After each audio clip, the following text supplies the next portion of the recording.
बंदी छोड़ सतगुरु रामपाल जी परमेश्वर जी की जय हो। परमपिता परमात्मा सारी सृष्टि के रचनहार, कुल मालिक, असंख्य ब्रह्मांडों के स्वामी, जगत गुरु, तीनों लोकों में प्रवेश करके सबका भरण पोषण करने वाले राजाधिराज, आत्माधार, नाथों के नाथ, देवों के देव, महादेव, सर्वेश्वर, महेश्वर, मृत्युंजय, अजरो अमर, आदि अनादि सनातनी प्रभु, जगत पिता जगदीश्वर, श्री श्री 1008 की उपाधि के वास्तविक अधिकारी, अकाल मूरत सौद स्वरूपी राम वासुदेव, सर्वगतम ब्रह्म, परम पूज्य, प्रथम पूज्य, परम संत, परम पुरुष, परम धनी, परम दयालु, सत्य कबीर, हक्का कबीर, अल्लाह कबीर, अल्लाह अकबर, बाखबर, अल्लाह ताला, जगत के तारणहार, जगत के मुक्तिदाता, जगत के जगन्नाथ, हारे के सहारे, हिंदुओं के राम, मुसलमानों के अल्लाह, सिखों के वाहेगुरु, ईसाइयों के मसीह, दया के सागर दयानिधि, करुणा के सागर करुणानिधि, स्वयंभू परिभू, संकट मोचन, कष्ट हरण, मंगल करण, दुख भंजन, अविगत कबीर, निर्विकार निर्विषम परमात्मा, अलय अलेख सतगुरु, आदि अनादि सतगुरु, असली मर्यादा पुरुषोत्तम, असली राम, असली कृष्ण, असली घनश्याम, असली मुरारी, राजाओं के राजा, महाराजाओं के महाराजा, शहंशाहों के शहंशाह, सम्राटों के सम्राट, भगवानों के भगवान, अल्लाहों के अल्लाह, प्रभुओं के प्रभु, मसीहों के मसीह, सच्चे वाहिगुरु, बाबाओं के बाबा, पीरों के पीर, सेठों के सेठ, जगत सेठ, सावड़सा सेठ, सर्वगुण संपन्न, अनंत कोटि कलाओं के स्वामी, अनंत कोटि ब्रह्मांडों के नायक, योगियों में महायोगी, ध्यानियों में महाध्यानी, सिद्धों में परम सिद्ध, ज्ञानियों में तत्व ज्ञानी, ब्रह्म ज्ञानी, महाज्ञानी, परम ज्ञानी, सर्वश्रेष्ठ ज्ञानी, विज्ञानी, युवा कबीर, समृत कबीर, असमवात, अमित ओजा, सच्चे रहनुमा, करीम अल्लाह, सुभान अल्लाह, दुनिया के अंतिम पैगंबर, 8 सितंबर 1951 से गांव धनाना, जिला सोनीपत, हरियाणा, भारतवर्ष की पावन भूमि पे प्रकट रियल कल की भगवान श्री नारायण साकार हरि, श्री बाबा साहिब नूर अनंत परमात्मा, संत श्रोमणी सतगुरु रामपाल जी परमेश्वर जी के चरण कमल में साध संगति से जुड़े हुए देश विदेश से आप और हम सभी सत्सेवक भाई बहनों का अनंत कोटि दंडवत प्रणाम। सत्साई भाई और बहनों, दया परमपिता परमेश्वर जी की, सतगुरु रामपाल जी की, जिनके विशेष आशीर्वाद से, शुभ आशीर्वाद से, उन्हीं के कर कमल से लिखित पवित्र पुस्तक जीने की राह के ऊपर वीडियो बनाने की श्रृंखला जारी है। इसी श्रृंखला में आज हमारा ये 9वें नंबर का वीडियो है। प्रत्येक वीडियो में गुरुदेव भगवान के आशीर्वाद से जगत व भगत सभी भाई बहनों को भक्ति मार्ग से संबंधित बहुत ही अच्छी अच्छी बातें सीखने और समझने को मिल रही हैं। यदि आपने अभी तक जीने की राह पुस्तक के ऊपर बन रहे वीडियो शुरू से देखने शुरू नहीं किए हैं तो आप जिसे प्रार्थना करेंगे पार्ट नंबर 1 से देखना अवश्य शुरू करें, क्योंकि पार्ट नंबर 1 वीडियो की भूमिका होती है और भूमिका को अच्छे से समझे बिना आगे की वीडियो समझना थोड़ा मुश्किल होता है।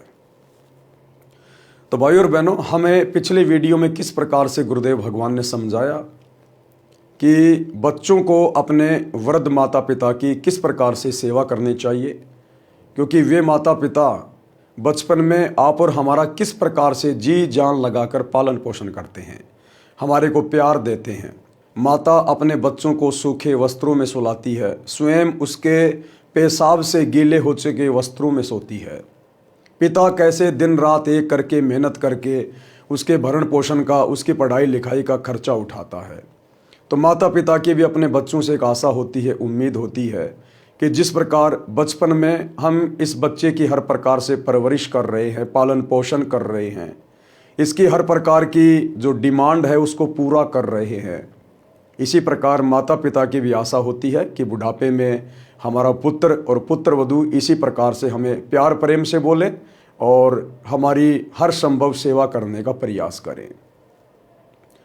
और यदि माता पिता की आशाओं के विपरीत बेटा या बेटी या पुत्र वधू अपने माता पिता के या सास ससुर के साथ अच्छा व्यवहार नहीं करते हैं तो उनकी आत्मा दुखी होती है, और आत्मा आप चाहे किसी की भी दुखी कर दीजिए, चोट परमात्मा को पहुंचती है।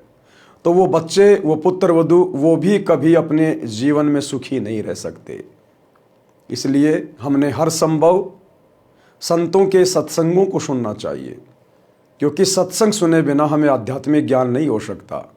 और आध्यात्मिक ज्ञान के बिना हमें अच्छे संस्कार नहीं मिल सकते, और अच्छे संस्कारों के बिना हम एक अच्छे माता पिता की, अच्छे बेटा बेटी की या अच्छी पुत्र वधू की भूमिका कभी भी नहीं निभा सकते।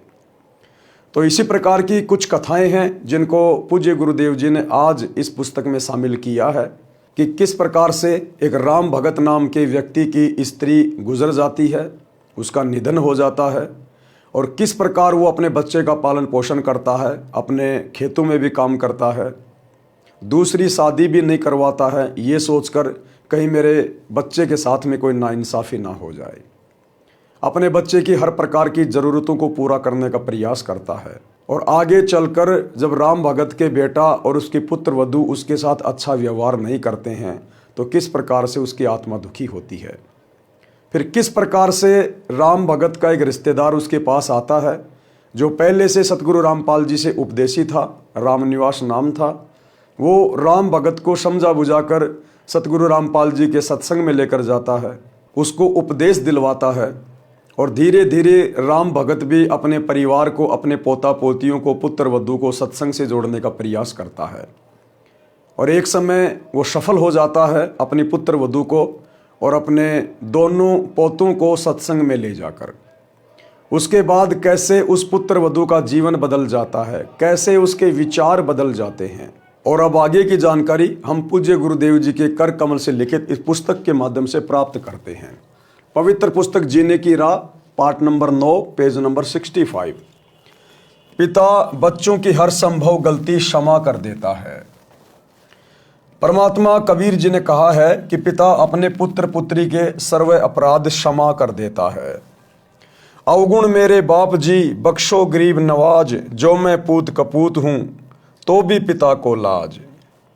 शब्दार्थ, परमात्मा सभी प्राणियों का पिता है।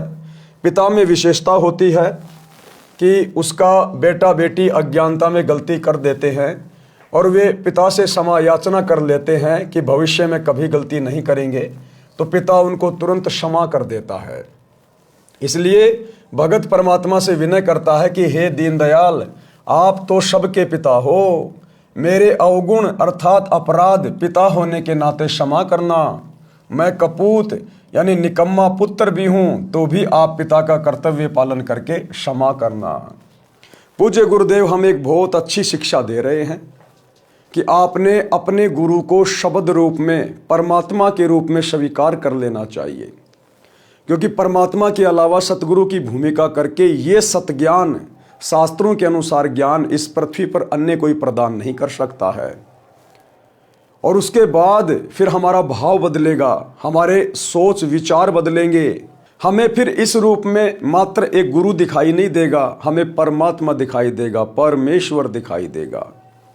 और उसके बाद भाइयों और बहनों, जब हम गुरु को परमात्मा मान लेते हैं तो भविष्य में हम कभी गलती नहीं करेंगे। फिर यदि फिर भी जाने अनजाने में कोई गलती हो जाती है, क्योंकि हम नादान हैं, हम बच्चे हैं, इस काल के द्वारा परेशान की गई आत्माएं हैं, तो गुरुदेव ने बताया यदि उसके बाद भी कोई छोटी मोटी गलती हो जाती है, कोशिश करो कि जानबूझ के गलती ना हो।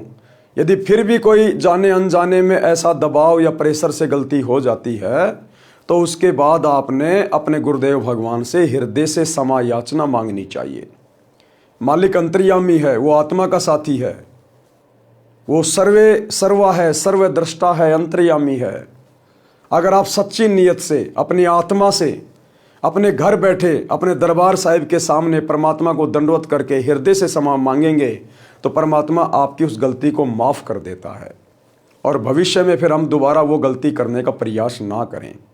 इसलिए आप और हम सभी भगत भाई बहन को गुरुदेव शिक्षा देते हैं कि आत्मा और परमात्मा के बीच में कोई एजेंट नहीं होता, कोई दलाल नहीं होता, किसी प्रकार का कोई कोऑर्डिनेटर करने वाला व्यक्ति नहीं होता, क्योंकि आत्मा का डायरेक्ट संबंध परमात्मा से होता है, गुरु अंतर्यामी होता है। यदि भगत की नीयत सच्ची है, भाव श्रद्धा अच्छी है, तो परमात्मा उसकी बात सुनता है। गुरुदेव कहते हैं चीटी पायल बाजे पैर, साहिब सुनता है सब लहर। अंतर्यामी गुरुदेव भगवान तो चीटी के पैर में अगर कोई पायल बांध दी जाए, कहते हैं पहली बात तो चीटी का पैर कितना पतला, फिर उसके पैर की पायल कितनी पतली होगी, उसकी तो आवाज़ होना भी नामुमकिन है। कहते हैं परमात्मा उसको भी सुन लेता है। तो क्या अपने सच्चे मुच्चे भगत की हृदय से की गई प्रार्थना को नहीं सुनेगा? महाभारत के युद्ध में जब टटेरी पक्षी ने अपने अंडों की रक्षा के लिए परमात्मा से पुकार की, परमात्मा ने उसकी भी पुकार सुनी। बीच में कोई कोऑर्डिनेटर नहीं, बीच में कोई किसी प्रकार का एजेंट नहीं, कोई दलाल नहीं। भगत प्रहलाद ने त्रेता युग में अपने पिता के अत्याचारों से दुखी होकर परमात्मा से हृदय से प्रार्थना की। परमात्मा ने उसकी प्रार्थना सुनी, नरसिंह रूप धारण करके आए, हिरण्याकुश की छाती फाड़ी। क्या प्रहलाद ने बीच में कोई एजेंट बनाया था, कोई दलाल बनाया था कोऑर्डिनेट करने के लिए? क्या किसी व्यक्ति को खड़ा किया था? नहीं। जब मीराबाई ने जहर पिया तो अपने परमात्मा से हृदय से पुकार की, हृदय से प्रार्थना की। बीच में कोई दलाल नहीं, कोई एजेंट नहीं, परमात्मा ने उसकी भी पुकार सुनी। आज तो परमात्मा धरती पे प्रकट है हमारी पुकार सुनने के लिए, और हम भक्तों का जो कनेक्शन है डायरेक्ट उनसे जुड़ा हुआ है, क्योंकि हम उनकी शरण में हैं। आज तो बड़ी आसानी से सुनेगा परमात्मा, लेकिन सच्चे मुच्चे भगत की सुनेगा, पाक साफ दिल वाले भगत की सुनेगा। बार बार जानबूझकर गलतियां करने वाले की परमात्मा सुनकर भी अनसुनी कर देगा। तो यहां समझाया गया है कि एक सांसारिक पिता भी अपने बच्चे की सैकड़ों गलतियां माफ कर देता है, नजरअंदाज कर देता है, भूल जाता है, जबकि सतगुरु तो हमारे परम पिता होते हैं। सांसारिक माता पिता से हमें हजारों गुना ज़्यादा प्रेम करते हैं, प्यार करते हैं, फिर भला वो कैसे हमारी गलतियों को दिल पे रख के चल सकते हैं? लेकिन अध्यात्म का एक नियम है भाई और बहनों, अध्यात्म में परमात्मा का काल के साथ वचन है, एग्रीमेंट है, इसलिए हमने बार बार गलतियां करने से बचना चाहिए। तो क्या बताया गुरुदेव ने? आगे हमें गुरुदेव राम भगत नामक एक भगत की कथा सुना रहे हैं। इस कथा के माध्यम से पता चलेगा कि संस्कार चाहे कितने ही बिगड़े हुए क्यों ना हो, आपका बेटा बेटी या पुत्र वधू कितने ही निकम्मे क्यों ना हो, यदि उनको सत्संग की राह पे चला दिया जाए तो सत्संग में जाने से, सतगुरु के वचन उनके कानों में पढ़ने से उनका हृदय परिवर्तित हो सकता है। आपका घर जो कलह कलेश का अड्डा बना हुआ है, आपका घर सुखी हो सकता है, स्वर्ग बन सकता है। तो परमात्मा राम भगत की कथा के माध्यम से हमें समझा रहे हैं। राम भगत की पत्नी का देहांत हो गया। उस समय उसका बेटा 3 वर्ष का था। उस व्यक्ति की रिश्तेदारी में एक घटना ऐसी घटी थी जिसने उसको झंझोर कर रख दिया। कथा इस प्रकार है। उसके मामा जी अपनी बहन यानी राम भगत की माताजी से लगभग 10 वर्ष बड़े थे। राम भगत के मामा जी थे जो राम भगत की माताजी से 10 साल बड़े थे। तो उनके जीवन में एक घटना घटी थी जिससे शिक्षा लेकर राम भगत ने दोबारा से शादी करने का विचार अपने दिलो दिमाग से त्याग दिया। मामा जी के 2 पुत्र थे। राम भगत की मामी जी का देहांत हो गया। मामा जी ने दूसरा विवाह कर लिया। दूसरी पत्नी को पुत्र हुआ। दूसरी पत्नी पहले वाली के पुत्रों से ईर्ष्या करने लगी। ये विचार किया कि 15 एकड़ जमीन है, 3 जगह बटेगी। उसने उन बच्चों को काच पीस कर दूध तथा खाने में खिला पिला दिया, जिससे दोनों की धीरे धीरे रोगी होकर मृत्यु हो गई। राम भगत के मामा जी की पहली शादी हुई, उससे उसको 2 बेटे प्राप्त हुए। उसके बाद में उसकी पत्नी का देहांत हो गया। अपने बच्चों की परवरिश के लिए, पालन पोषण के लिए राम भगत के मामा जी ने दूसरी शादी करी। दूसरी पत्नी से राम भगत के मामा जी को एक पुत्र प्राप्त हुआ। लेकिन राम भगत के मामा जी की दूसरी पत्नी के मन में दोष आ गया कि हमारे पास में 15 एकड़ जमीन है और यदि बराबर बराबर बांटी जाएगी तो मेरे बच्चे के हिस्से में जमीन थोड़ी आएगी। ये सोचकर उसने उन पहली वाली औरत के दोनों बच्चों को धीरे धीरे काच पिलाना शुरू कर दिया, दूध में या खाने में डालकर। और वो दोनों बच्चे जो राम भगत के मामा जी की पहली वाली पत्नी से थे, वो दोनों बच्चे धीरे धीरे बीमार होकर मृत्यु को प्राप्त हो गए। डॉक्टर ने बताया कि बच्चे काच खा गए हैं, जिस कारण से इनकी मृत्यु हो गई है। एक दिन उसकी पत्नी ने पड़ोस से बताया कि मैंने ऐसे ऐसे किया, मेरे बेटे को 15 एकड़ जमीन मिल गई। उस स्त्री ने मेरे मामा जी को बताया। मामा जी छोटी मामी को बहुत प्यार करते थे और उस पर विश्वास करते थे। उन्हें विश्वास नहीं हो रहा था। एक दिन छोटी मामी अपने भाई से बता रही थी कि मैंने ऐसे ऐसे किया, तेरे भांजे को 15 एकड़ जमीन मिल गई। एक दिन उसका भाई उसके घर पे आया हुआ था और वो अपने भाई से सारी बातें बता रही थी। उसी समय राम भगत भी अचानक से घर के खिड़की के पास में खड़ा होकर सारी बातें सुन रहा था और उसको बड़ा धक्का सा लगा कि जिस औरत पे मैं इतना विश्वास करता था उस औरत ने कैसा घटिया कर्म किया है। और उस औरत के भाई ने, जिसको वो सारी बातें बता रही थी कि तेरे भांजे को 15 एकड़ जमीन मिल गई, मैंने ऐसे ऐसे उन दोनों बच्चों को दूध में कांच पिला पिला के मार दिया, तो उसका भाई भी उसको धमका रहा है कि इस पाप को लेकर कहां जाएगी, परमात्मा के दरबार में तुझे जवाब देना पड़ेगा। तूने ऐसा कुकृत्य क्यों किया, तूने तो बहुत बड़ा जालिम कर्म किया है। ये बात मेरा मामा भी सुन रहा था क्योंकि वह खिड़की से बाहर स्वाभाविक खड़ा था। मामी का भाई बोला कि बहन तूने जुल्म कर दिया, इस पाप को कहाँ रखेगी, आज के बाद मैं तेरी शक्ल देखने भी नहीं आऊंगा। उसका भाई कोई अच्छी आत्मा का था। उसके भाई ने भी उसको धमकाया कि बहन तूने ये क्या कर दिया, आज के बाद मैं तेरी शक्ल भी नहीं देखूंगा। मामा जी का दिमाग फटने को हो गया, घर त्याग कर अपनी बहन के घर आ गया, यानी हमारे राम भगत के घर पर जीवन व्यतीत किया। कुछ वर्ष के पश्चात छोटी मामी से जन्मा वह पुत्र भी मर गया। अब ऐसी निकम्मी के खुद के पुत्र कैसे जीवित रह सकते हैं जो दूसरों के पुत्रों के साथ में ऐसा अत्याचार कर रही है।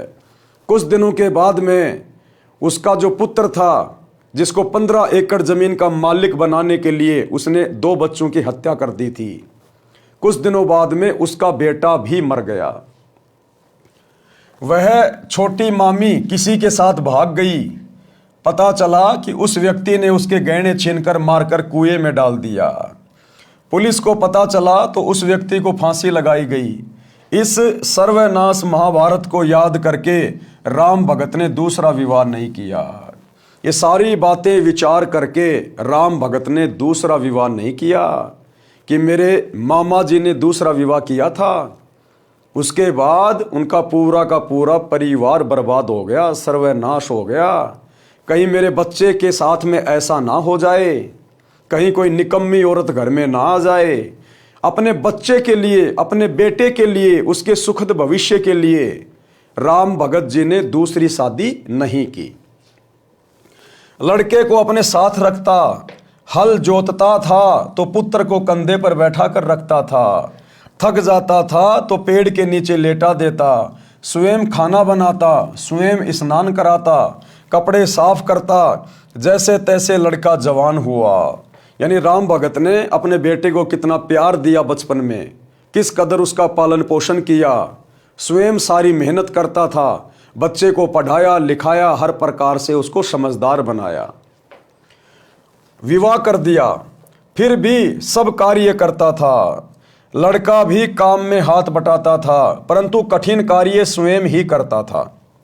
वृद्ध अवस्था ने जोर दिया, कार्य कुछ नहीं कर पा रहा था, पुत्र वधू को व्यर्थ का खर्च लगने लगा। अब एक समय बाद में राम भगत बूढ़ा हो गया, पहले जैसी मेहनत नहीं कर पा रहा था, ज्यादातर घर पर ही खाट में पड़ा रहने लगा। अब राम भगत के बेटे की बहू को ये अच्छा नहीं लगता था। उसको लगता था ये तो फालतू का खर्चा है, ना कुछ करता है ना कुछ धरता है। अब भाई और बहनों, यहां पर 2 बातें हैं क्योंकि हमने निष्कर्ष निकाल के चलना है। खाली ये कथाएं नहीं पढ़नी है, हमने इन कथाओं से शिक्षा लेनी है।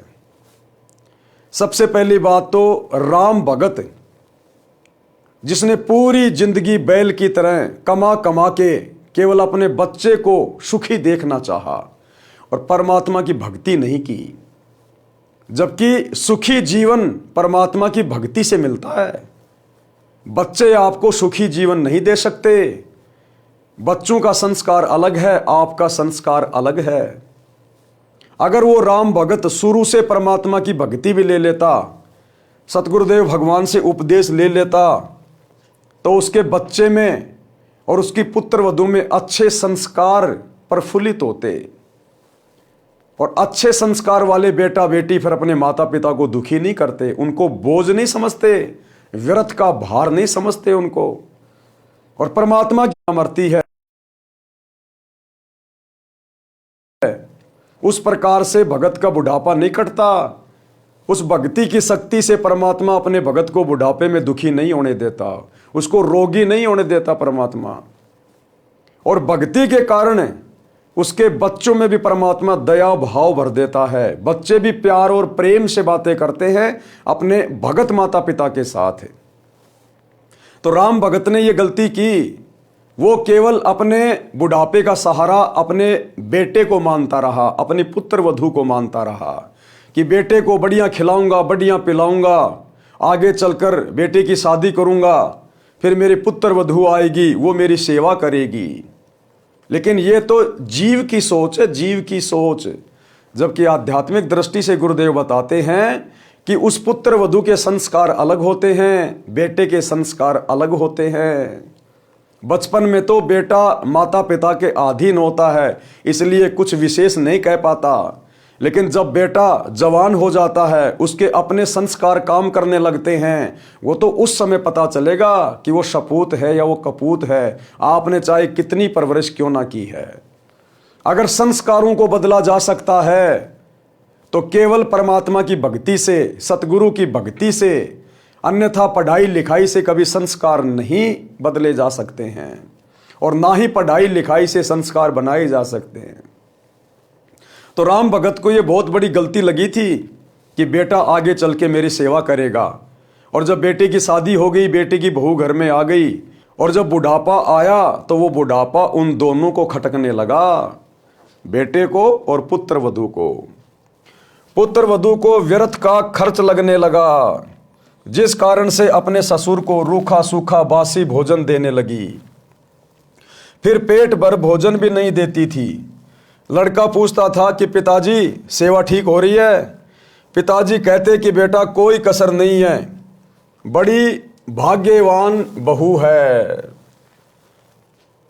राम भगत एक अच्छे व्यक्ति की भूमिका निभा रहा था। ये अच्छे भगत की भूमिका हम सभी ने निभानी चाहिए। राम भगत जिस प्रकार से अपनी पुत्र वधू की बड़ाई कर रहा है अपने बेटे के आगे, उसकी कमियां नहीं बता रहा कि बेटा ये बहू तो मुझे सीधे मुंह बोलती भी नहीं है, मुझे तो पेट भर भोजन भी नहीं दे रही है, मेरे को तो ताज़ा भोजन खाए हुए कई दिन हो गए, रूखा सूखा बासी भोजन मुझे दे रही है। ये सारी बातें राम भगत ने नहीं बताई कि कहीं घर में झगड़ा ना हो जाए, मेरे बेटे को कोई टेंशन ना हो जाए। एक अच्छे पिता की भूमिका राम भगत निभा रहा था, और ये अच्छे पिता की भूमिका आगे चलकर राम भगत को कितना सुख देगी, ये भी हमें शिक्षा मिलेगी। मेरा विशेष ध्यान रखती है, ये बात बहू भी सुनती और अधिक परेशान करती कि मेरे पति को पता नहीं है। वृद्ध भी मेरी चाल से अपरिचित है। एक दिन लड़के ने देखा कि पिताजी को भोजन ठीक नहीं मिला, तो उसने पत्नी को कहा तो पाखंड करने लगी कि घर देखकर खाया जाता है, आपको घर की चिंता नहीं है, सारा घर मेरे से चल रहा है, मुझे पता है कि खर्च कैसे चलाना है। एक दिन वृद्ध को चक्कर आए और गिर गया, टांग टूट गई। राम भगत की टांग टूट गई कमजोरी के कारण, क्योंकि खाना भी भरपेट नहीं मिल पा रहा था। वैद्य ने बताया कि आहार पूरा ना मिलने से शारीरिक कमजोरी है, दूध 2 समय आधा आधा सेर पिलाओ, ताजा भोजन खिलाओ, और डॉक्टर चला गया। पत्नी ने कहा कि ऐसे तो घर का दिवाला निकल जाएगा। सत्संग की कमी से, आध्यात्मिक ज्ञान की कमी से, सतगुरु की शरण के अभाव में राम भगत के बेटे की जो बहू थी, यदि उस स्त्री के माता पिता सत्संग से जुड़े हुए होते तो अपनी बेटी को अच्छे संस्कार देते कि बेटी, जैसे आपने शादी से पहले हमारी सेवा की है, हमारे घर की इज्जत का ध्यान रखा है। इसी प्रकार से आपने शादी के बाद अपने ससुर की इज्जत का ध्यान रखना, उसके स्वास्थ्य का ध्यान रखना है। और सत्संग से जुड़ी हुई बहन बेटी, उसके हृदय में दया होती है, प्रेम भाव होता है। वो शौपन में भी किसी को, सास ससुर को या माता पिता को दुखी नहीं कर सकती है, वो स्वयं दुख उठा लेगी। ये संस्कार सत्संगों से आते हैं, परमात्मा की भक्ति से उत्पन्न होते हैं। लेकिन उसके माता पिता भक्ति से नहीं जुड़े थे, और यदि भक्ति भी कर रहे थे तो शास्त्र अनुकूल भक्ति नहीं थी, जिस कारण से वो अपनी बेटी को अच्छे संस्कार नहीं दे पाए, और बेटी ने ससुराल में आके अपने ससुर के साथ वैसा ही बुरा बर्ताव शुरू कर दिया। पति यानी लड़के को भी बात पसंद आई। अब राम भगत के बेटे को भी ये बात पसंद आ गई अपनी पत्नी की। जब उसकी पत्नी ने कहा कि घर देख कर चलाया जाता है, इस बुड्ढे के लिए मैं कहां से लाऊंगी अच्छा अच्छा खाना, ताजा ताजा खाना, घर देख के चलाया जाता है, ऐसे तो दिवाला निकल जाएगा घर का। तो राम भगत का बेटा भी अपनी पत्नी की बातों से सहमत हो गया। वो बेटा, जिस बेटे को राम भगत ने भगवान की भक्ति से ज्यादा महत्व दिया, जिस बेटे के ऊपर वो उम्मीद लगा के बैठा हुआ था, क्या राम भगत ने अपने बेटे को संस्कार नहीं दिए? क्या राम भगत कोई बुराई करता था? नहीं। लेकिन देखो कैसे आगे चलकर उसके बेटे के संस्कार अलग निकले और राम भगत के संस्कार अलग निकले। इसलिए परमात्मा कहते हैं संस्कार पढ़ाई लिखाई से नहीं बनाए जा सकते। माता पिता चाहे कितने संस्कारी हैं, उनके बेटा बेटी उनकी बेइज्जती का कारण बन जाते, बेइज्जती का कारण है। तो ये संस्कार हमारे पिछले जन्मों के होते हैं। इन संस्कारों को यदि कम किया जा सकता है तो केवल परमात्मा की भक्ति से किया जा सकता है। संस्कारों में परिवर्तन सच्चे सतगुरु की भक्ति से हो सकता है।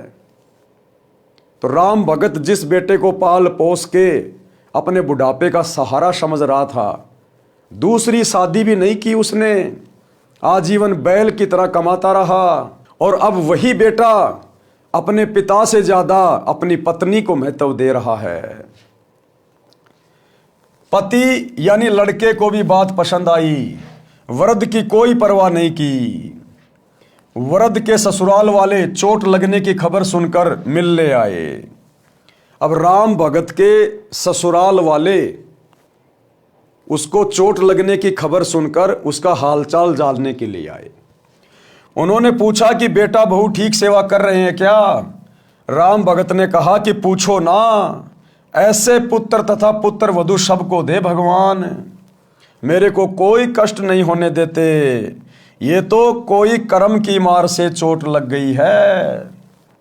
यानी भाइयों और बहनों, राम भगत तो नहीं था उस समय तक, लेकिन जो लक्षण थे उसके अंदर, जो आचार विचार व्यवहार था, वो बिल्कुल भगत वाला था। इतना सब कुछ सहन करने के बाद भी अपने बेटा और अपने बेटी को एक नंबर का बता रहा है। उनके विषय में कोई गिला शिकवा नहीं कर रहा किसी के सामने। उसी गांव में दो बहनों का विवाह हुआ था, एक का राम भगत से, दूसरी का पाड़ोस में। जब वे अपनी दूसरी लड़की के घर गए तो पता चला कि उस राम भगत की कोई सेवा नहीं हो रही है। लड़का भी निकम्मा है, ये बात ससुराल वालों के गले नहीं उतरी, क्योंकि वे राम भगत के मुख से सुनकर आए थे कि सेवा में कोई कसर नहीं है। वे कुछ समय बाद पुनः राम भगत के घर गए तो उस समय वह बासी रोटी पानी में भिगो भिगो कर खा रहा था। जब राम भगत के ससुराल वालों ने अपनी आंखों से देख लिया कि सूखी रोटी, बासी रोटी पानी में भिगो भिगो के खा रहा है, तब जाकर उनको यकीन हुआ कि इसके साथ में कैसा दुर्व्यवहार हो रहा है। इस बात को देखकर राम भगत के ससुराल वाले उसे अपने साथ अपने घर पे ले गए, जो कि सतगुरु रामपाल जी के भगत थे, क्योंकि भगत के अंदर दया भाव होती है, प्रेम भाव होता है। तो राम भगत को अपने साथ अपने घर पर ले गए। यह देखकर उनको रोना आ गया। लड़के को बुलाया तथा कहा कि तेरे को शर्म नहीं आती? पता है तेरे को कैसे पाल पोस कर बड़ा किया है? लड़के की बहू भी आ गई। दोनों बोले कि हम तो ऐसे ही सेवा करेंगे। राम भगत बोला कि आप जाओ। अब राम भगत अपने ससुराल वालों से क्या कह रहा है? राम भगत नहीं चाहता था कि मेरे बेटा बेटी को किसी प्रकार से कोई कष्ट पहुंचे, कोई दुख पहुंचे। फिर भी राम भगत कह रहा अपने ससुराल वालों से कि आप अपने घर पर जाओ, जैसा भी हूं मैं बहुत अच्छा हूं, कोई दिक्कत नहीं है। राम भगत बोला कि आप जाओ, घर में झगड़ा ना कराओ, मेरी किस्मत में जो लिखा है वह मिल रहा है, मैं अपने पुत्र को दुखी नहीं देख सकता। राम भगत की बुआ का लड़का रामनिवास सत्संगी था, यानी जो रामनिवास था, राम भगत की बुआ का लड़का था, वो सत्संगी था। रामनिवास ने सतगुरु रामपाल जी से उपदेश ले रखा था। वह राम भगत को बहुत कहता था कि आप कुछ समय भगवान की भक्ति किया करो, मेरे साथ संत के सत्संग सुनने चला करो। तो राम भगत कहता था कि मैं तो अपने बेटे की पूजा करूंगा, यह सुखी रहे, यही मेरी तमन्ना है। बुआ के लड़के ने कहा कि बेटे की पूजा पूरी हो चुकी हो तो अब भी बना ले कुछ कर्म। अब रामनिवास ने कहा कि भाई राम भगत, अगर बेटे की पूजा पूरी हो गई हो, क्योंकि बेटे की पूजा करते करते अब तेरे को प्रसाद भी मिलने लग गया, अब भी अगर तेरी आंख खुली हो और तेरे बेटे की पूजा पूरी हो गई हो तो अब भी मेरे साथ में सत्संग में चल ले, अभी भी समय बच रहा है। बुआ के लड़के ने कहा कि बेटे की पूजा पूरी हो चुकी हो तो अब भी बना ले कुछ कर्म। फिर भी यही कहा कि बेटे बहू को देख देख कर जी रहा हूं। बहुत कहने के पश्चात राम भगत अपनी बुआ के लड़के रामनिवास के साथ सत्संग में गया। अब राम भगत का भाग्य उदय हो गया, परमात्मा की दया हुई। रामनिवास भगत जी के बार बार कहने से राम भगत सतगुरु रामपाल जी के सत्संग में चला गया। फिर रामनिवास अपने घर ले गया, उसकी दवा कराई, अच्छा खाना खिलाया, कई महीने अपने पास रखा। राम भगत भक्ति पर पूरा दृढ़ हो गया, यानी 3-4 महीने रामनिवास ने राम भगत को अपने घर पे रखा, बढ़िया खिलाया पिलाया, बढ़िया सेवा करी और सत्संग में लेके जाता, ज़्यादा ज़्यादा उसको सत्संग सुनाता, उपदेश दिला दिया, वो अपना मंत्र जाप करने लगा। धीरे धीरे सतगुरु की भक्ति की शक्ति उसके अंदर समावेश होने लगी। तो फिर एक दिन राम भगत वापस अपने घर को चला। राम भगत भक्ति पर पूरा दृढ़ हो गया। घर पर गया तो बच्चों से कहा कि बेटा बेटी पुत्र वधू, आज तक मैंने आपसे कुछ नहीं मांगा, आज एक भीख मांग रहा हूं, आप मेरे साथ सत्संग में एक बार चलो। उन्होंने कहा कि पीछे से पशुओं तथा बच्चों को कौन संभालेगा? राम भगत ने कहा कि बेटा घर पर रह जाएगा, बेटी तथा पोता पोती मेरे साथ चलो। ऐसा ही किया।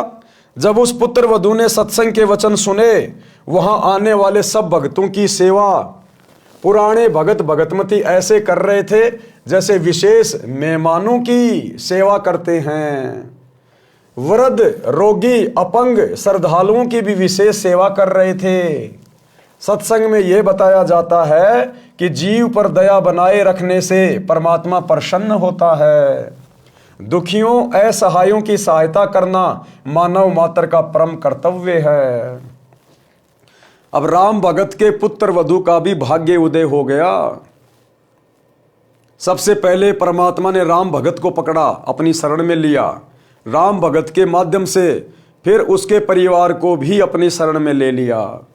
वो बेटे की बहू और उसके पोते पोती सत्संग में चले गए।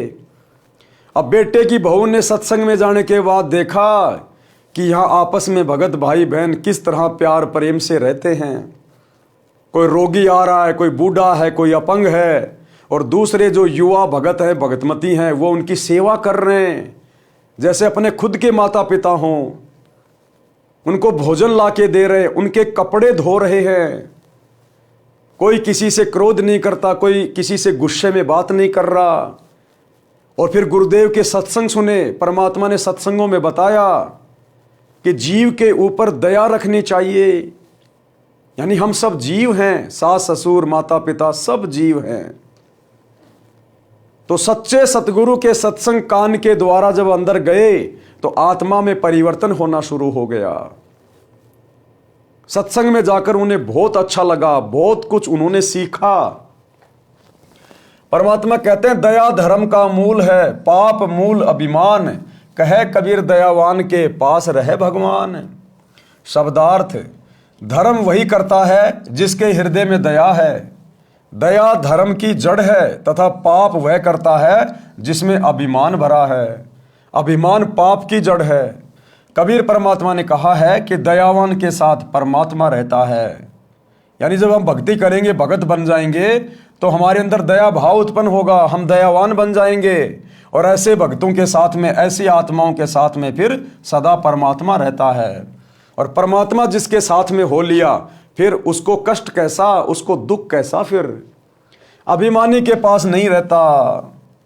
राम भगत की पुत्र वधू जिस भगतमती के पास बैठी थी, वह बोली कि बहन आप भी कुछ सेवा कर लो। सत्संग वचन, अब गुरुदेव के सत्संगों में क्या बताया गया, राम भगत के पुत्र वधू ने क्या सुना अपने गुरुदेव के मुख कमल से जब सत्संग सुनाया जा रहा था। यानी सतगुरु रामपाल जी भगवान ने सत्संग में क्या बताया। गुरुदेव जी बताते हैं कि जो सेवा भक्ति करेगा उसी को फल मिलेगा। मैं भोजन खाऊंगा तो मेरा पेट भरेगा, आप खाओगे तो आपका पेट भरेगा। सब प्राणी परमात्मा के बच्चे हैं। इस 21 ब्रह्मांड में जितनी भी आत्माएं हैं, जिन जिन शरीरों में हैं, जिन जिन योनियों में हैं, गधे, कुत्ते, सुअर, कीट, पतंग, बैल, मक्खी, मच्छर, इंसान, स्त्री, पुरुष, ये सब परमात्मा की आत्मा है, परमात्मा के बच्चे हैं। आपको सृष्टि रचना से पता चलेगा हम यहाँ पर क्यों आके फंसे हैं, क्यों हम जन्म रहे हैं, क्यों मर रहे हैं, क्यों कष्ट उठा रहे हैं, क्यों 84 लाख योनियों में महाकष्ट भोग रहे हैं। तो हम सभी आत्माएं परमात्मा की हैं। सब प्राणी परमात्मा के बच्चे हैं। आप धनी के बच्चे समझकर सेवा करो। जैसे एक धनी की लड़की 8-9 वर्ष की थी, उसकी देख रेख के लिए एक नौकरानी रखी थी। वह उस लड़की को गर्मियों में स्कूल छोड़ने जाती थी तो उस लड़की के ऊपर छाते यानी छतरी से छाया करके चलती थी, खुद धूप सहन करती थी, जिससे धनी खुश रहता था और नौकरानी को तनख्वाह देता था। आप सब ये विचार करके अपने पराइयों का ध्यान रखें, चाहे सास ससुर हो, चाहे कोई भी हो। अगर हम किसी की सेवा करें, सेवा का मौका मिले, तो अपने खुद के माता पिता समझकर, परमात्मा के बच्चे समझकर कि हम तो उस परमात्मा के नौकर हैं सतगुरु के, और ये बाकी सब सतगुरु के बच्चे हैं। और सतगुरु अंतर्यामी है, सब कुछ देख रहा है, हमारे आचार विचार व्यवहार को, हमारी सेवा बंदगी को वो अंतर्यामी हर समय देखता रहता है। सास ससुर की सेवा, छोटे बड़े की सेवा, सबका सम्मान करना आप जी का परम कर्तव्य है। यदि आप अपने सास ससुर, माता पिता या अन्य आश्रितों की सेवा करोगे तो परमात्मा आपकी सेवा का प्रबंध करेगा। आप अपने छोटे बड़े बच्चों को भी सत्संग में साथ लाया करो। बच्चों में भी छोटे बड़ों की सेवा करने, अच्छा व्यवहार करने के संस्कार पड़ेंगे। वे बच्चे बड़े होकर आपकी, यानी जब आप बूढ़े हो जाओगे तब भी ऐसे ही सेवा करेंगे। क्यों? क्योंकि उन बच्चों ने बचपन से वही चीजें देखी हैं कि सत्संग में कैसे बड़े बूढ़ों की सेवा की जाती है, घर में मेरे माता पिता कैसे मेरे दादा दादी की सेवा कर रहे हैं, तो बच्चे में फिर वही गुण विकसित होने लग जाते हैं। जैसे बेटी एक बाप माँ को छोड़कर नए माता यानी सास पिता ससुर के पास जाती है, यानी पीहर से कोई लड़की जब ससुराल जाती है तो नए माता पिता के पास जाती है। अब जन्म के माता पिता तो इतने ही साथी थे, उन्होंने पाल पोस कर नए माता पिता को सौंप दिया। सास ससुर का कर्तव्य है कि आने वाली बेटी को अपनी बेटी की तरह प्यार दें। भेदभाव शौपन में भी नई बेटी वह अपनी जन्म की बेटी में ना करें, जो झगड़े की जड़ है। पुत्र वधू को चाहिए कि नए घर की परिस्थितियों के अनुसार अपने आप को ढाले, माँ के घर वाले बर्ताव को कम प्रयोग करे। यानी ससुराल में जाने के बाद पहले माता के घर में, पीहर में हम जो मर्जी किया करते थे, छोटा मोटा लड़ाई झगड़ा कर लिया करते थे, किसी चीज़ के लिए जिद पकड़ के बैठ जाया करते थे। तो गुरुदेव कह रहे ससुराल में जाने के बाद अपने व्यवहार में भी बदलाव लाना चाहिए। अब पुत्र वधू का घर परिवार यही ससुराल है। शिक्षा कथा, अब गुरुदेव ने सत्संग में फिर ये क्या और शिक्षा दी, एक नई कथा बताई यानी राम भगत की और उसके परिवार की जो कथा है वो तो चल ही रही है। जब राम भगत की पुत्र वधू वहां आई, उसने देखा, सेवा भाव देखा, और उसके बाद जब गुरुदेव सत्संग करने लगे तो सत्संग में गुरुदेव ने और किस कथा का जिक्र किया? शिक्षा कथा। एक पुत्र वधू अपनी सास को बहुत दुखी रखती थी। उसको फटे हुए मिट्टी के घड़े के टुकड़े यानी ठीकरे में भोजन खिलाती थी। एक पुत्र वधू थी, वो अपनी सास को बहुत ज़्यादा दुखी करती थी। और जैसे मटका वगैरह फूट जाता है, पहले के समय में जब कोई मटका वगैरह फूट जाता था तो उसमें जो है कुत्तों को छाछ वगैरह रखा करते थे। तो वो पुत्र वधू अपनी सास को उस टूटे हुए ठीकरे में यानी उस मटके के फूटे हुए टुकड़े में खाना खिलाती थी, जैसे कुत्तों को खिलाते हैं। कभी कभी साफ करती थी। उसके लड़के का विवाह हुआ। कुछ समय उपरांत सास की मृत्यु हो गई। तब वह अपनी पुत्र वधू से बोली कि इस ठीकरे को फोड़कर बाहर फेंक दे। कुछ समय बाद में उस औरत का लड़का बड़ा हो गया, उसकी शादी हो गई, उसके बेटे की बहू घर आ गई। उधर से उसकी सासू मर गई, जिसके साथ वो अच्छा व्यवहार नहीं करती थी। जब सासू मर गई तो उस स्त्री ने अपने बेटे की बहू से कहा कि इस ठीकरे को बाहर जाके फोड़ दे। तो उस पुत्र वधू ने कहा कि फोड़ूंगी नहीं, मैं इसको बाहर जाके फोड़ूंगी नहीं, इसको तो मैं संभाल के रखूंगी।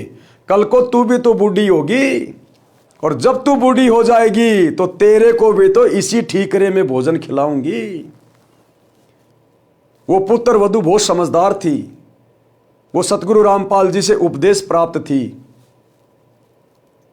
वो ऐसा उसके साथ करना नहीं चाहती थी, लेकिन अपनी सास को शिक्षा देनी चाहती थी कि तूने कितना जुल्म किया है अपनी सास के साथ में। तो उसने कहा कि इसको फोड़ूंगी नहीं, कल को तू भी तो बुढ़िया होगी, तेरे को भी इसी ठीकरे में भोजन डाल के दिया करूंगी। तब वह अपनी पुत्र वधू से बोली कि इस ठीकरे को फोड़कर बाहर फेंक दो।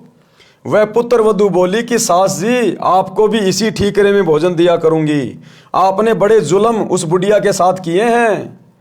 तब वह अपनी गलती को समझकर बहुत रोई।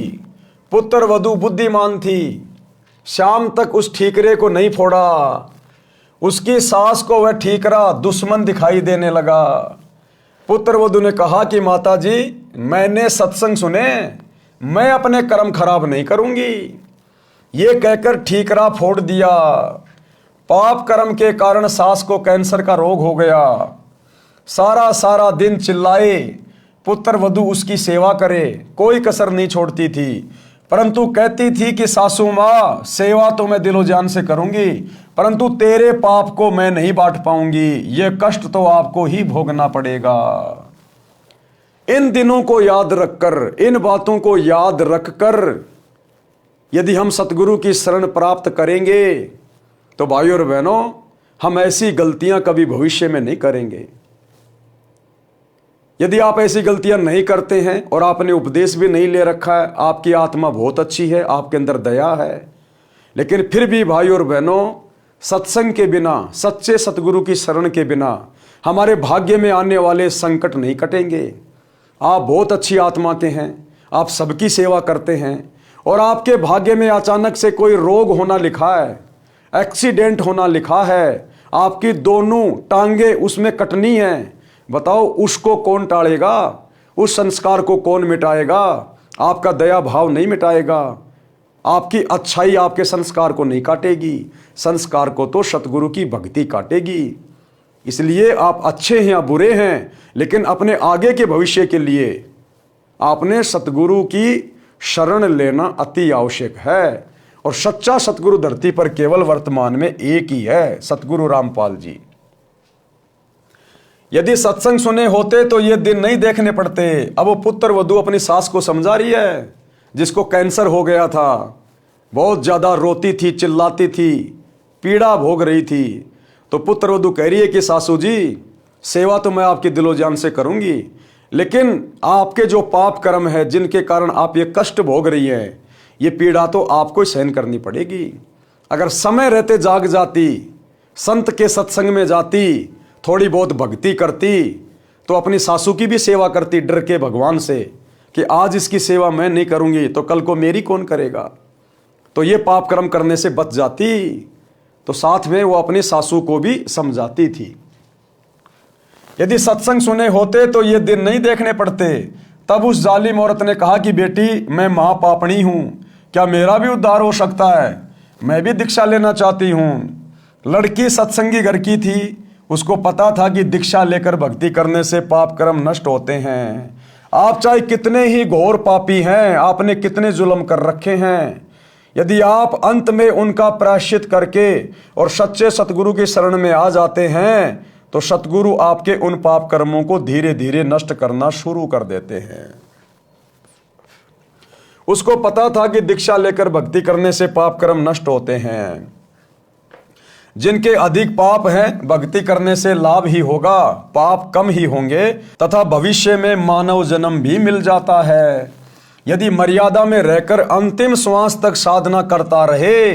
सत्संग में गुरुदेव जी उदाहरण देकर समझाते हैं कि जैसे किसी का कपड़ा कम मैला है तो थोड़े प्रयास से ही निर्मल हो जाता है, यदि अधिक मैला है तो 2-3 बार साबुन पानी से धोने से निर्मल हो जाता है। जिसने अधिक मैला कर रखा है तथा अन्य दाग भी लगाए हैं तो ड्राई क्लीन से साफ हो जाता है। यदि साफ करने का इरादा दृढ़ हो तो मिस्त्री का काला हुआ वस्त्र भी साफ हो सकता है। लड़की यानी पुत्र वधू को पता था कि सास जी ने तो मिस्त्री वाली दशा कर रखी है, यानी अपने पाप कर्म बहुत ज्यादा बढ़ा रखे हैं, अपनी आत्मा को बहुत ज्यादा मैला कर रखा है। फिर भी परमात्मा की शरण में अवश्य लाभ होता है। इस उद्देश्य से अपनी सासू माँ को भी दीक्षा दिला दी। कुछ समय पश्चात कैंसर में कुछ पीड़ा कम हो गई, यानी गुरुदेव भगवान के आशीर्वाद से धीरे धीरे वो स्वस्थ होने लगी। उसकी दर्द, उसकी तकलीफ धीरे धीरे कम होने लगी। सत्संग सुनकर उसे रोना आया कि माता पिता की बहू बेटों से क्या आकांक्षा होती है। मुझ पापिन ने अपने सासू जी के साथ क्या बर्ताव किया, मुझे तो ये रोग होना ही था। यदि पहले ये ज्ञान सुनने को मिल जाता तो मैं क्यों ये पाप करती। इसीलिए भाइयों और बहनों, समय से पहले गुरुदेव भगवान ने सत्संग करके पुस्तकें लिख के आप लोगों को समझाने का प्रयास किया है, जो अभी सतगुरु रामपाल जी की शरण से कोसों दूर है, जो केवल अपने इसी जीवन को उत्तम मान रहे हैं। थोड़ी बहुत पिछले जन्मों के पुण्यों के कारण जो सुख सुविधाएं आपको प्राप्त है, आप केवल इन्हीं में मगन हो रहे हो, मस्त हो रहे हो। आप लोगों को शिक्षा लेनी चाहिए। आपके संस्कार अलग हैं, आपके बच्चों के संस्कार अलग हैं। यदि सतगुरु की शरण में नहीं आए समय रहते तो आगे भविष्य में क्या संस्कार अंगड़ाई लेंगे, कैसे कैसे कष्ट आपके शरीर पर और आपके परिवार पर आन पड़ेंगे। जिन बच्चों के भरोसे, जिनको पढ़ा लिखा के बड़े अधिकारी बना के आप निश्चिंत होके बैठे हैं कि बुढ़ापे में बच्चे सेवा करेंगे, इनकी कमाई से हम ऐश करेंगे, क्या पता वो बच्चा कल को एक्सीडेंट में मारा जाए और वो पुत्र वधू किसी और के साथ भाग जाए।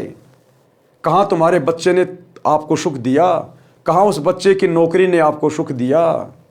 इंसान यदि सुखी होगा तो सतगुरु की भक्ति से, सतगुरु के आशीर्वाद से। सतगुरु जो व्यवस्था कर देगा भगत की भक्ति के कारण, दान पुण्य के कारण, सेवा के कारण, वो यहाँ का राजा भी अपने मित्र की नहीं कर सकता है। इसलिए सतगुरु के सत्संग सुनकर उनकी शरण में आना अति आवश्यक है। यदि पहले यह ज्ञान सुनने को मिल जाता तो मैं क्यों ये पाप करती, निर्मल जीवन जीती, सासू माँ की आत्मा भी खुश करती, अपना जीवन सफल कर लेती। उपरोक्त वचन सुनकर राम भगत जी की पुत्र वधू उस अपनी सहेली पुरानी भगतमती से लिपट कर फूट फूट कर रोने लगी।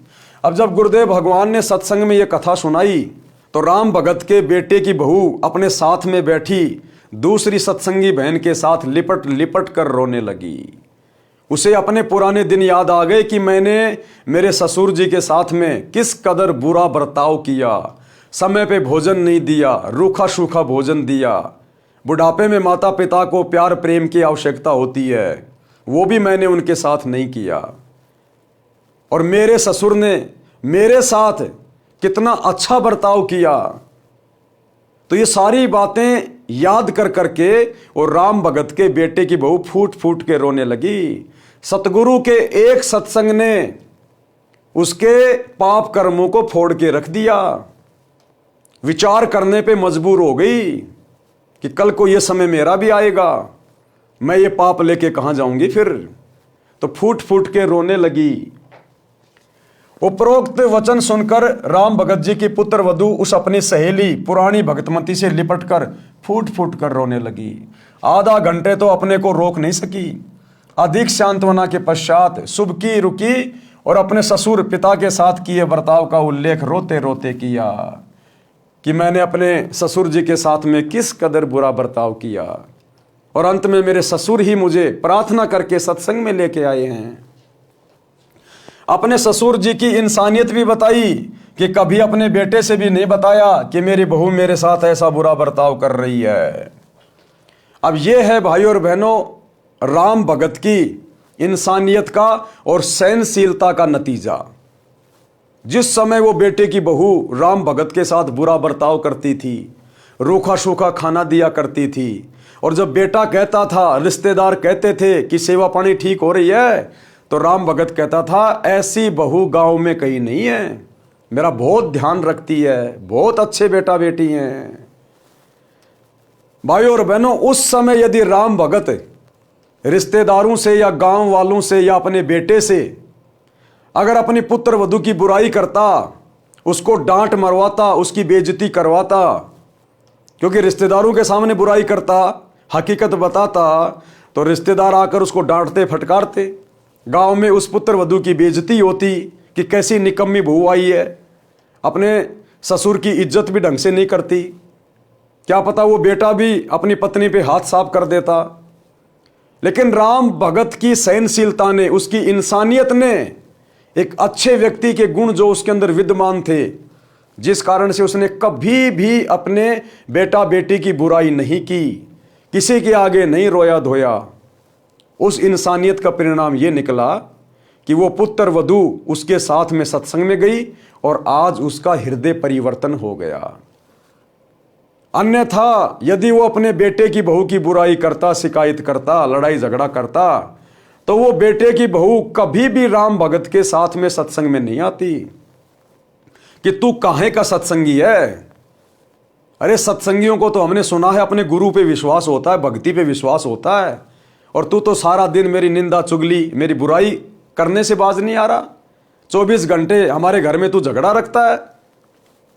तो वो बेटे की बहू कभी भी उसकी बातें सुन के सत्संग में नहीं आती।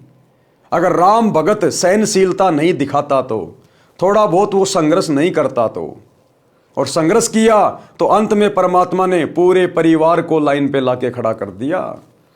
तो हमने शिक्षा लेनी है सतगुरु से, उपदेश लेने के बाद ये काल जो अन्य आपके घर में उपदेशी हैं उनके साथ आपका झगड़ा करवाएगा, आपको सही से भक्ति नहीं करने देगा, क्योंकि हमारी मर्यादा, हमारी परंपरा, हमारे नियम अन्य उपदेशी व्यक्तियों से भिन्न होते हैं, अलग होते हैं। वो हमें इतना जल्दी समझ नहीं पाते और हम उनके चक्कर में आके मर्यादा तोड़ नहीं सकते, तो परस्पर थोड़ा बहुत विरोध बन जाता है। तो ऐसे में यदि भगत या भगतमती को परिवार का कोई भी अनुपदेशी व्यक्ति दो बातें कह देता है, दो चार थप्पड़ मुक्के मार देता है, तो भगत ने सहनशीलता दिखानी चाहिए, नम्रता दिखानी चाहिए।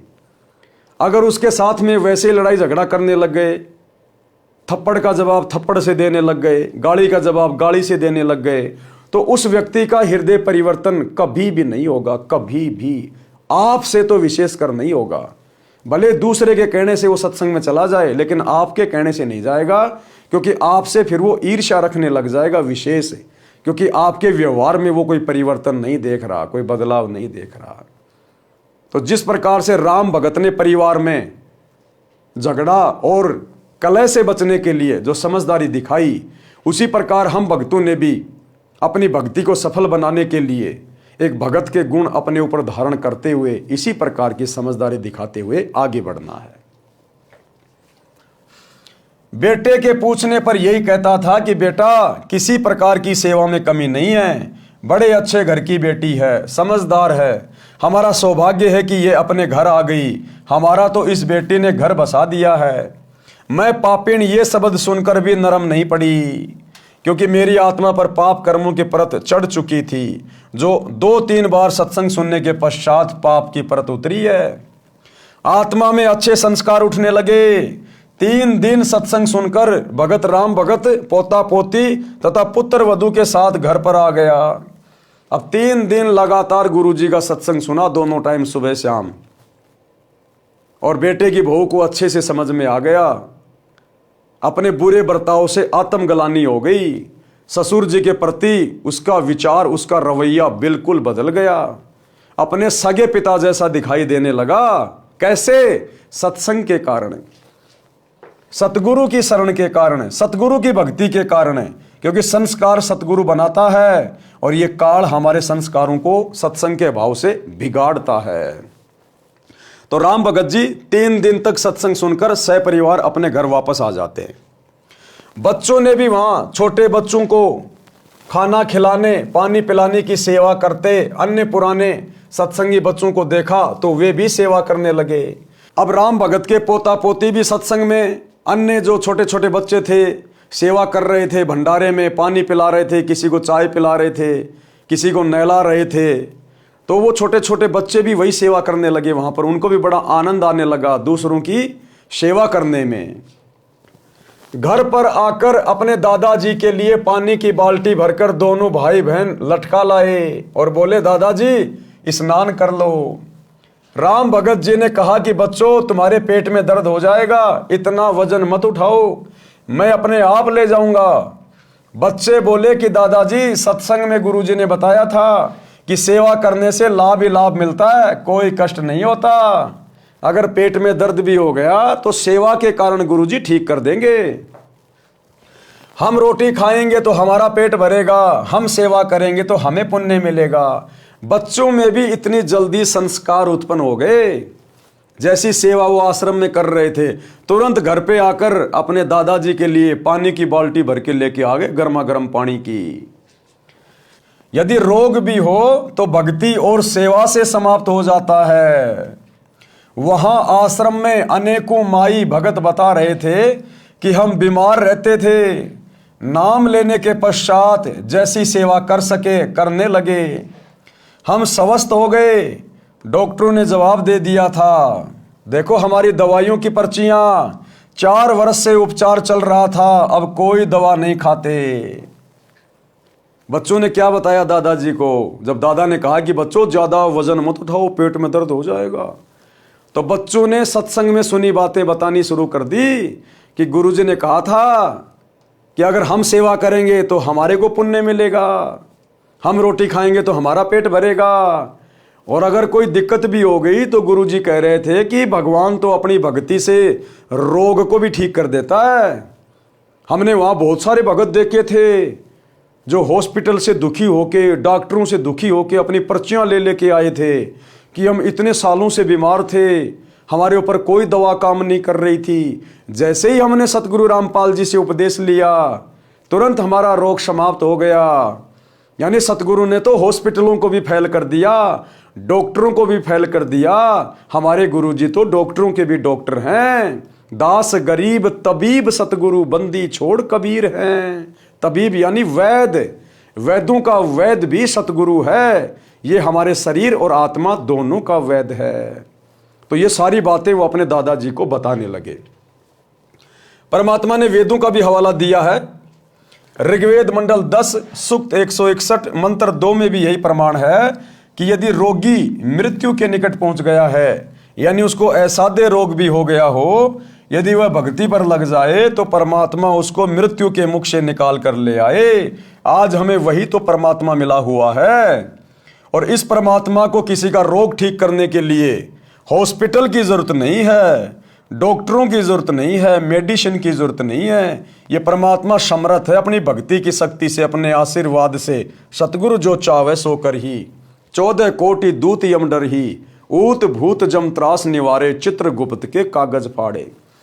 अगर धर्मराज के कागजों में भगत की रोग से मृत्यु होनी लिखी हो, परमात्मा उसको भी कैंसिल कर देगा, उसके कागज फाड़ देगा, अपने भगत की तकदीर नए सिरे से अपने हाथ से लिख देगा। उसे स्वस्थ करके 100% यानी पूरी आयु जीवन देता है। लेखक, ये लेखक शब्द क्यों लिखा है पता है लास्ट में? कि ऋग्वेद मंडल में जिस प्रकार से परमात्मा के गुण लिखे हैं ना, आज इस पुस्तक का लेखक है उन समस्त गुणों युक्त।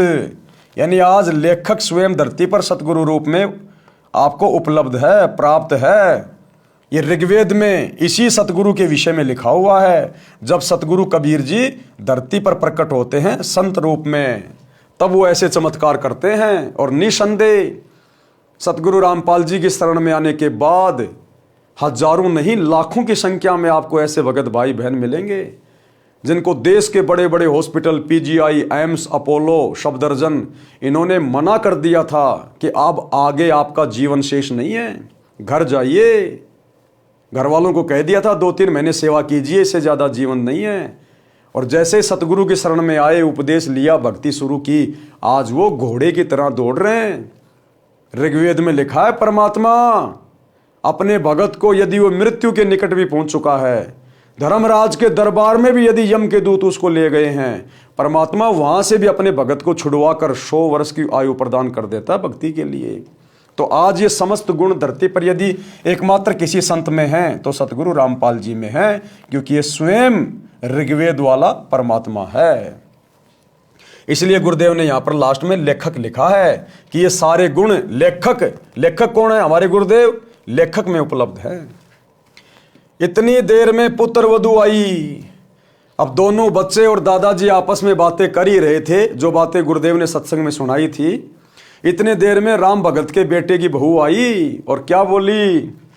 इतनी देर में पुत्र वधू आई और कहा पिताजी स्नान कर लो। कहाँ तो सूखी रोटी टेढ़ा मुंह करके पकड़ा के जाती थी कि खा ले खाना तो खा ले, व्यर्थ में हमारे ऊपर बोझ बन के बैठ गया, कब मरेगा। और एक सत्संग सुनने से इतना हृदय परिवर्तित हो गया। इसको कहते हैं सतगुरु के वचन की शक्ति। सतगुरु के वचन की शक्ति जैसे पारस लोहे को सोना बना देता है छूते ही, ऐसे ही परम संत के मुख से सत्संग सुनते ही आत्मा इस प्रकार से परिवर्तित होना शुरू हो जाती है। इतनी देर में पुत्र वधू आई और कहा पिताजी स्नान कर लो, धोती यही छोड़ देना, मैं आप साफ कर दूंगी। राम भगत जी ने कहा कि बेटी आपको घर का बहुत कार्य करना होता है, खाना बनाना, पानी लाना, पशु संभालना है, मैं आप धो लूंगा। मेरी टांग भी अब ठीक हो गई है, बस थोड़ा सा लंग रहता है। राम भगत स्नान करके धोती बदलकर धोती धोने लगा। उसी समय बच्चों ने आकर धोती छीन ली और लेकर अंदर भाग गए और अपनी माता जी को दे दी। फिर कुर्ता भी ले गए, दूसरा कुर्ता लाकर दे दिया। लड़का खेत से पशुओं का चारा लेकर आया और पहले की तरह पिताजी को देखा और बिना बोले आगे घर में चला गया। अब बेटे की तो वही पहले वाली आदत। अब बेटे को क्या पता कि तेरी औरत सत्संग सुन के बदल चुकी है। उसके संस्कार सतगुरु ने परिवर्तित कर दिए। उसकी आत्मा में अब दया भाव भर दिया सतगुरु ने। अब वो पहले वाली नहीं रही। लेकिन बेटा तो अभी भी पहले वाला ही था। बेटा घर खेत से आया, अपने पिताजी को देखा और देख के अंदर की ओर चला गया।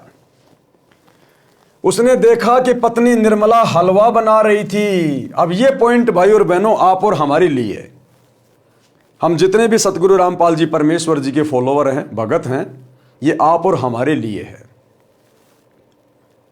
सतगुरु यानी स्वयं परमात्मा, परमेश्वर, अल्लाहू अकबर, धरती पर यह सतज्ञान इनके अलावा और कोई नहीं दे सकता। काल के साथ में टक्कर धरती पर और कोई आचार्य शंकराचार्य नहीं ले सकता। इसलिए सतगुरु स्वयं परमात्मा होता है। और गीता अध्याय 3 श्लोक 13 में लिखा है कि परमात्मा को भोग लगाए बिना जो व्यक्ति अन्न पकाते हैं, अन्न खाते हैं, वो तो समझो पाप खा रहे हैं, पाप।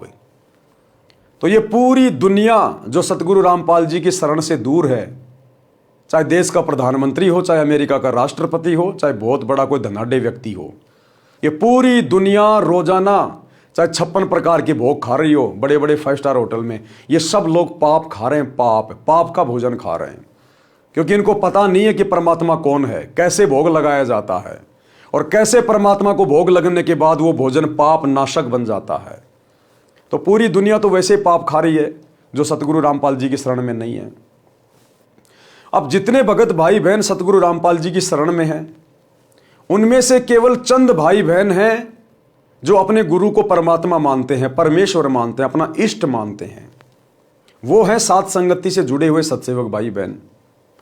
बाकी सतलोक आश्रमों से जुड़े हुए 90% भाई बहन आज भी इस ज्ञान को अच्छे से ना समझ पाने के कारण, अपने कमजोर संस्कारों के कारण अपने गुरुजी में परमात्मा नहीं देख रहे हैं, जिस कारण से वे आत्माएं भी अपने अपने घरों पर अपने गुरुदेव भगवान को भोग लगाकर भोजन प्रसाद ग्रहण नहीं करते हैं, केवल एक छोटी सी अन्नदेव की आरती कर देते हैं। लेकिन यहां परमात्मा को भोग लगाने की बात हो रही है। और भोग लगाने की विधि क्या है अपने गुरुदेव को? हमें जो 3 समय की आरती की पुस्तक मिलती है, नित्य नियम पुस्तिका, उसमें संध्या आरती के बाद में लिखा हुआ भोग लगाने की विधि। आज लग्या साहेब को भोग दीन के टुकड़े पानी का, मोकू कहाँ ढूंढे रे बंदे मैं तो तेरे पास में। इस प्रकार की एक आरती है, कुल मिला के 40 या 42 मिनट के आसपास की। तो इस विधि से यदि वर्तमान में पूरे विश्व में सतगुरु रूप में आए हुए परमात्मा को पहचान कर, अपने अपने घरों को आश्रम बनाकर, ज्ञान को आधार बनाकर, गुरु को इष्ट मानकर यदि कोई भोग लगा रहा है तो केवल सत्सेवक भाई बहन है। हम दोनों समय गुरुदेव को भंडारे का भोग लगाते हैं। सुबह सतगुरुदेव के लिए नाश्ता तैयार किया जाता है और भंडारे के दोनों समय हलवा राम बनाया जाता है। थोड़ा सा, जिसको जितने भी परिवार में उपदेशी हैं या अनुपदेशी हैं, एक एक चम्मच हलवा प्रसाद ले सके। आधा कटोरी, 1 कटोरी हलवा दोनों समय बनता है। तो यह है विधि कंप्लीट। जब आपको परमात्मा की पहचान हो जाए, उसके बाद आप जी खाली अन्नदेव की आरती के साथ में भोग लगा के भोजन नहीं कर सकते। फिर तो आप अपने गुरु को परमात्मा मानकर गीता अध्याय 3 श्लोक 13 के अनुसार भोग की आरती के साथ भोग लगा के भोजन ग्रहण करेंगे। उससे पहले आप जी भोजन खा ही नहीं सकते, क्योंकि अब आपको विधि का पता चल गया कि हमने तो अपने पापकर्म कटवाने हैं और सतगुरु को परमात्मा मानकर भोग लगाकर भोजन खाने से हमारे पापकर्म कटेंगे। और भोग लगाने की आरती क्या है, विधि क्या है, वो नित्य नियम की पुस्तिका में लिखी हुई है। संध्या आरती के बाद, अन्नदेव की छोटी बड़ी आरती के बाद भोग लगाने की विधि। तो सभी सत्सेवक भाई बहन जो सात संगति से जुड़े हैं, वे प्रतिदिन अपने गुरुदेव भगवान को भोग लगाते हैं। सप्ताह में 1 बार तो बड़ी भोग की आरती के साथ और बाकी दिन छोटी भोग की आरती के साथ। छोटी भोग की आरती क्या है? सभी सत्सेवक भाई बहनों के घरों में परमात्मा का बेड लगा हुआ है, गुरुदेव का आसन लगा हुआ है, गुरुदेव की चौकी लगाई जाती है। घर में जो भी भंडारा बनता है वो सबसे पहले सतगुरुदेव जी को अर्पित किया जाता है एक थाल में। और गुरुदेव भगवान को जो हम भोग लगाएंगे केवल देसी घी से बना हुआ होना चाहिए। गाय या भैंस के देसी घी से, डालडा या वनस्पति घी का प्रयोग नहीं होता। हम भाई बहन तेल में बनी सब्जी खा सकते हैं, लेकिन अपने सतगुरु को तेल से बनी हुई सब्जी का भोग नहीं लगा सकते। डालडा या वनस्पति घी तो हम भक्तों ने भी नहीं यूज करना, क्योंकि इसमें जानवरों की चर्बी आती है। ना हमने डालडा और वनस्पति घी को जब हम जोत जलाते हैं, हवन करते हैं, उसमें भी प्रयोग नहीं करना। हवन में केवल गाय या भैंस का देसी घी, वो चाहे आप किसी डेयरी से लाओ चाहे किसी गांव से लाओ।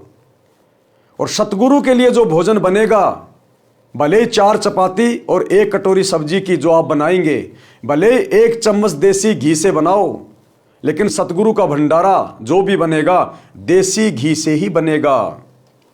डालडा का प्रयोग नहीं होगा, तेल का प्रयोग नहीं होगा बिल्कुल भी। हम परिवार वाले तेल से बनी हुई सब्जी का भोजन खा सकते हैं, नो प्रॉब्लम, लेकिन सतगुरु के लिए जो सब्जी बनेगी, जो चपातियां चुपड़ेंगी, वो देसी घी में। तो इस प्रकार से फिर हम अपने गुरुदेव के जहां पर हमने आसन लगा रखे हैं, हम लोग एक चौकी पे वो थाल रख देते हैं। सबसे पहले मंगलाचरण करते हैं, फिर गुरुदेव भगवान से भोजन करने की प्रार्थना करते हैं कि हे परमपिता परमात्मा, सारी सृष्टि के रचनहार, कुल मालिक, कबीर परमेश्वर सतगुरु रामपाल जी भगवान, आप जी का भोग प्रसाद तैयार है। आप अपनी पवित्र रसना से इसे पवित्र करने की कृपया करें।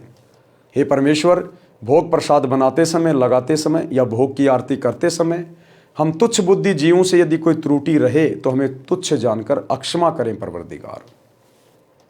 यानी सबसे पहले मंगलाचरण गरीब नमो नमो सतपुरुष को, जो हम भाई बहन करते हैं, लगभग 2 से 2.5 मिनट का है। उसके बाद हम गुरुदेव भगवान से भोजन प्रसाद ग्रहण करने की, उसको पवित्र करने की प्रार्थना करेंगे। उसके बाद फिर हम छोटी भोग की आरती करते हैं। उसके बाद डायरेक्ट हम वो शब्द गाते हैं, आज लग्या साहिब को भोग दीन के टुकड़े पानी का, कोई जगह पुरबला भाग सफल हुआ दिन जिंदगानी का। लगभग 7 से 8 मिनट का ये शब्द है। उसके बाद 7 से 8 मिनट की विनती है, विनती का अंग, हम विनती करते जी गुरु जी थारे आगे, साहिब थारे आगे। और इस दौरान परिवार के सभी सदस्य बारी बारी गुरुदेव भगवान के ऊपर श्रद्धा भाव से चवर करते रहते हैं और अंत में गुरुदेव भगवान के कर कमल धुलवाए जाते हैं। तो यह है छोटी भोग की आरती की विधि। और बड़ी भोग की आरती जो नित्य नियम पुस्तिका में लिखी हुई है, सेम यही विधि है, लेकिन वो थोड़ी लंबी है। उसकी शुरुआत होगी, मोकू कहाँ ढूंढे रे बंदे मैं तो तेरे पास में। उसमें साफ साफ लिखा हुआ पूरा, यानी वो कंप्लीट आरती फिर हम हर रविवार को करते हैं। बाकी दिन छोटी भोग की आरती के साथ भोग लगाते हैं। तो ये विधि है गुरु को परमात्मा के रूप में मानकर, इष्ट मानकर गीता अध्याय 3 श्लोक 13 के अनुसार भोग लगाने की। इस विधि से फिर जब हम वो भोजन प्रसाद ग्रहण करेंगे अपने गुरु को भोग लगाने के बाद, फिर हमारे पाप कर्म हल्के होंगे, परमात्मा हमें सद्बुद्धि देगा, हमारे संस्कार बनेंगे, हमारा ज्ञान योग खुलेगा, हमें भक्ति मार्ग बहुत अच्छे से समझ में आएगा, भक्ति में हमारी रुचि बनेगी, गुरु में हमारा प्रेम उमड़ेगा, श्रद्धा भाव उत्पन्न होगा, तब हमारी बात बनेगी। क्योंकि गीता में लिखा क्यों गया अध्याय 3 श्लोक 13 में कि परमात्मा को भोग लगाए बिना जो अन्न पकाते हैं वो तो पाप खाते हैं। तो इसका मतलब कोई परमात्मा है ना धरती पे, तभी तो लिखा गया गीता में। अब उस परमात्मा को पहचानना पड़ेगा। अब उस परमात्मा की पहचान वो परमात्मा खुद करवाता है, यहां कोई परमात्मा को पहचान नहीं सकता।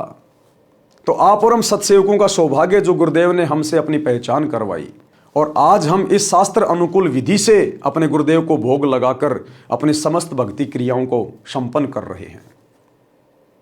और हम लोग अपने गुरुदेव के भंडारे के साथ में हलवा राम जरूर बनाते हैं। तो राम भगत की पत्नी ने क्या किया, गुरुदेव भगवान ने अपने कर कमल से लिखा है आप और हमें समझाने के लिए, जो भाई बहन अभी भी अपने गुरु को परमात्मा ना मानकर उनको भोग नहीं लगा रहे हैं। उसकी पत्नी ने फिर खाना बनाया और हलवा बनाया, और हलवा बना के, भोजन बना के सबसे पहले 2 कटोरियों में किसको भोग लगाया, अपने गुरु जी को।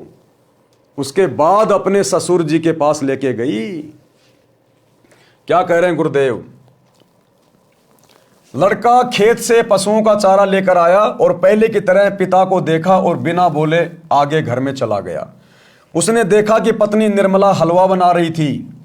उसने सोचा कोई त्योहार होगा, फिर सब्जी रोटी बनाई। क्या बनाया उस बहन ने, हलवा बनाया और सब्जी रोटी बनाई, और सबसे पहले गुरु भगवान को 2 कटोरियों में भोग लगाया। क्या लिख रहे हैं गुरुदेव भगवान, आप और हम भक्तों की आंखें खोल रहे हैं कि सबसे पहले गुरु भगवान को, यानी गुरु ही भगवान होता है, गुरु ही भगवान होता है। यदि गुरु के अलावा सतगुरु से उपदेश लेकर आप किसी अन्य में भगवान देख रहे हैं, जैसे हमारे ज्यादातर भगत भाई बहन जो आश्रमों से जुड़े हैं, वो आज भी एक दाढ़ी मूंछ वाली कबीर जी के समझे जाने वाली फोटो को भगवान मान रहे हैं।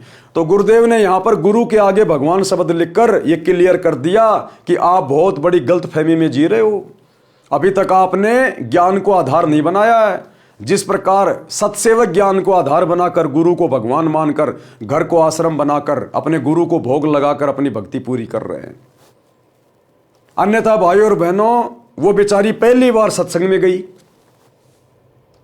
3 दिन उसने सत्संग सुना। 3 दिन में उसको कहां से ये बातें समझ में आ जाएंगी कि गुरु ही भगवान होता है और गुरु को हलवे राम का भोग लगाया जाता है सबसे पहले भंडारे का। ये बातें गुरुदेव भगवान आप और हमारी आंखें खोलने के लिए इस पुस्तक में मेंशन कर रहे हैं। गुरु स्वयं नहीं कहेगा कि मैं भगवान हूं, मैं परमात्मा हूं, मुझे भोग लगाओ, हलवा बनाओ। ये विधि शास्त्रों में लिखी हुई गुरुदेव ने बता दी, अध्याय 3 श्लोक 13 गीता जी का। और यहां गुरुदेव हमें फिर से प्रेरित कर रहे हैं कि बच्चों अभी भी आंखें खोल लो, अपने गुरु को पहचानो, अपने जैसा सामान्य व्यक्ति या सामान्य संत मान के व्यवहार मत करो। तो क्या किया उस बहन ने? सर्वप्रथम गुरु भगवान को 2 कटोरियों में भोग लगाया, अपने गुरु जी को परमात्मा मानकर, भगवान मानकर। गुरु भगवान यानी गुरु ही परमात्मा होता है। सर्वप्रथम गुरु भगवान को 2 कटोरियों में भोग लगाया, तथा फिर एक थाल में रोटी, कटोरियों में हलवा तथा सब्जी डालकर अपने ससुर जी के पास लेकर गई। हलवा बनाया, भोजन बनाया और सबसे पहले अपने गुरु जी को भोग लगाया, उसके बाद में अपने ससुर के पास लेकर गई वो भोजन। और बोली, पिताजी भोजन खा लो, भूख लगी होगी, दूर से आए हैं। राम भगत बोला, बेटी मेरे को ये हजम नहीं होता, सूखी रोटियां ला दे, मैं बीमार हो जाऊंगा। राम भगत जी ने सोचा कि कहीं भावना में बहकर बेटी आज तो सब सेवा कर देगी, परंतु लड़का इसको धमकाएगा क्योंकि उसको सत्संग का ज्ञान नहीं है, कहीं घर में झगड़ा ना हो जाए। इतने में लड़का भी आ गया, अपनी पत्नी को बोला, पिताजी ठीक ही तो कह रहे हैं, ले चल अंदर। पिता का कमरा गली पर था, बच्चों का रहने का अंदर को था। पत्नी बोली, चुप रहे। अब राम भगत के बेटे की बहू बोली, चुप रहे, बहुत कर्म फोड़ लिए, सत्संग में जाके आई हूं, सब कुछ समझ में आ गया मुझे। क्योंकि वो बेटा अपनी पत्नी के कहने में चलता था। तो पत्नी ने कहा, चुप रहे। तो बेटे की क्या औकात, अब वो चुप ना रहे, तो बोले, चुप रहे, वो मैंने बतेरे कर्म फोड़ लिए मेरे। पत्नी बोली, चुप रहे, मैंने बहुत पाप इकट्ठे कर लिए, अब पिताजी की सेवा मैं स्वयं करूंगी। लड़का चुप हो गया। राम भगत ने दोनों बच्चों को थोड़ा थोड़ा हलवा दिया, पुत्र वधू को देने लगा। तो बोली कि आप क्या खाओगे, घर पर और भी बहुत सारा हलवा प्रसाद बचा है, पिताजी आप खाओ, नहीं खाओगे तो मेरी आत्मा रोएगी, क्योंकि मैंने बहुत ज्यादा आपके साथ बदतमीजी कर रखी है, मैंने बहुत ज्यादा पाप इकट्ठे कर रखे हैं। अब आपकी सेवा करके ही सतगुरु मेरे पाप कर्मों को धोएगा, साफ करेगा। आप नहीं खाओगे तो मेरी आत्मा रोएगी। देखो भाई और बहनों, एक सत्संग ने कितना चेंज कर दिया, कितना परिवर्तित कर दिया। अन्यथा राम भगत के ऊपर क्या बीत रही थी। और अंत में वो बेटे की बहू, अंत में फिर उसका क्या हसर होता। ऐसे ही वो बीमार होती, खटिया में पड़ी होती, और उसके घर में भी फिर ऐसी बेटे की बहू आती, तो दुर्गति होनी थी उसकी, दुर्गति। अंत में परमात्मा ने पूरे परिवार को बचा लिया, पूरे परिवार को संभाल लिया। आगे चलकर बेटे ने भी नाम दीक्षा ले ली, पूरा परिवार ऋषि परिवार बन गया, शुरग बन गया, शुरग। जो सतगुरु अपनी सत भक्ति से, अपने आशीर्वाद से ऐसे उजड़े हुए परिवारों को सुखी कर दे, धरती पर सुर्ग बना दे, तो क्या उस सतगुरु के सतलोक में अखंड सुख नहीं होंगे? वहां की तो हम कल्पना भी नहीं कर सकते। जब शरीर छोड़ने के बाद सतगुरु के साथ विमान में बैठकर सतलोक जाएंगे। जो सतगुरु यहां इतना सुखी कर सकता है, तो सोचिए उसके सतलोक में कितना सुख होगा। भगत राम भगत जी ने गुरुदेव भगवान का सुमरण किया और भोजन खाया। गुरुदेव भगवान का धन्यवाद किया कि ये परमात्मा, आपने तो मेरे परिवार को उजड़ने से बचा लिया, आपने तो स्वर्ग बना दिया मेरा परिवार। अपने गुरुदेव का धन्यवाद किया। प्रतिदिन पुत्र वधू स्वयं नरम गरम रोटियां गरम गरम लाकर अपने हाथों खिलाए, प्रतिदिन वस्त्र साफ करे और कहे, पिताजी भजन कर लो। एक दिन राम भगत जी की बुआ का लड़का भगत राम निवास आया।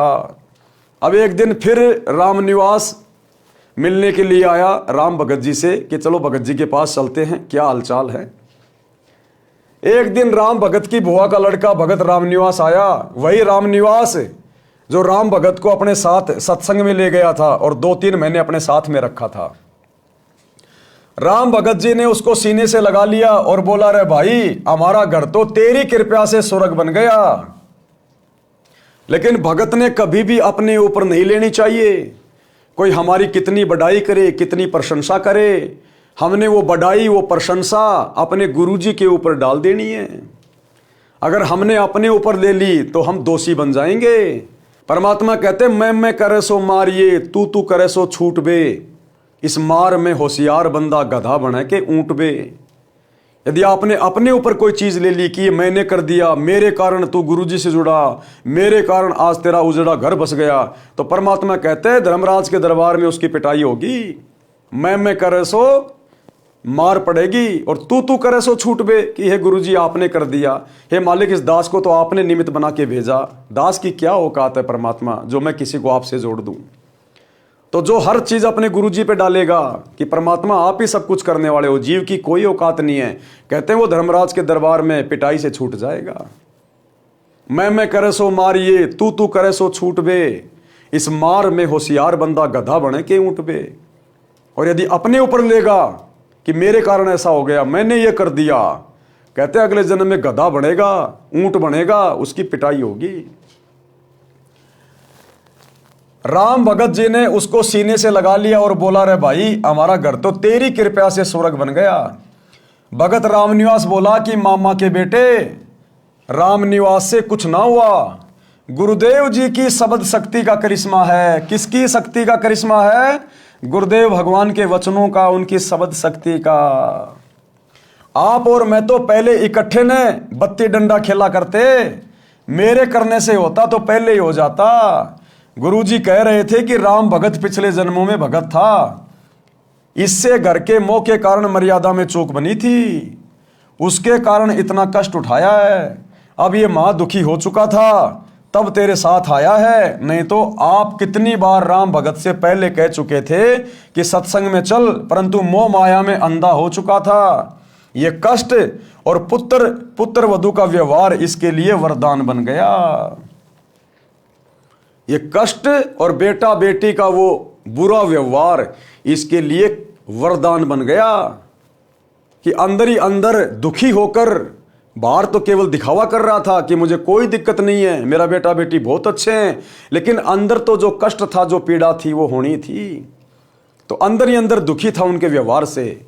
और उसी दुख के कारण कि मैंने बचपन से बच्चे को पाला पोसा, आज मैंने बुढ़ापे में इससे उम्मीद लगाई और दोनों मेरे साथ में अच्छा व्यवहार नहीं कर रहे हैं, इस दुख के कारण भगत रामनिवास के साथ में वो सत्संग में गया था, अन्यथा सत्संग में नहीं जाता।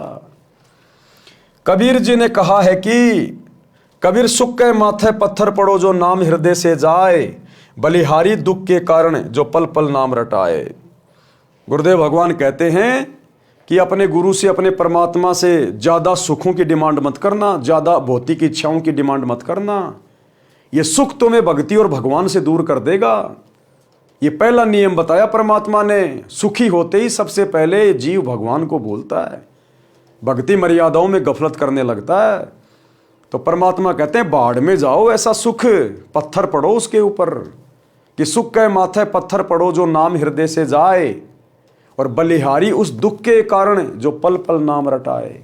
कि ऐसा दुख मेरे लिए वरदान जो मुझे भगवान से जोड़ दे, मैं कुर्बान जाऊं ऐसे दुख के ऊपर।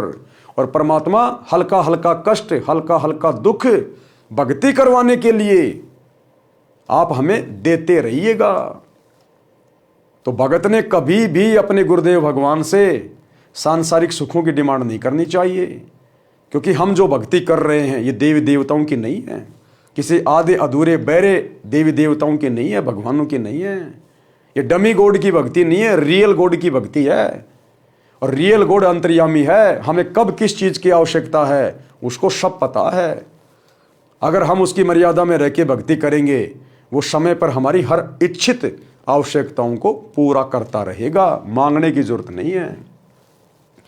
तो गुरुदेव कहते हैं कबीर सुख के माथे पत्थर पड़ो जो नाम हृदय से जाए, और बलिहारी व दुख के जो पल पल नाम रटाए। भावार्थ, हे परमात्मा इतना सुख भी ना देना जिससे तेरी भूल पड़े। जिस दुख से परमात्मा की पल पल याद बनी रहे, वैसे दुख सदा देते रहना। मैं बलिहारी जाऊं उस दुख को जिसके कारण परमात्मा की शरण मिली।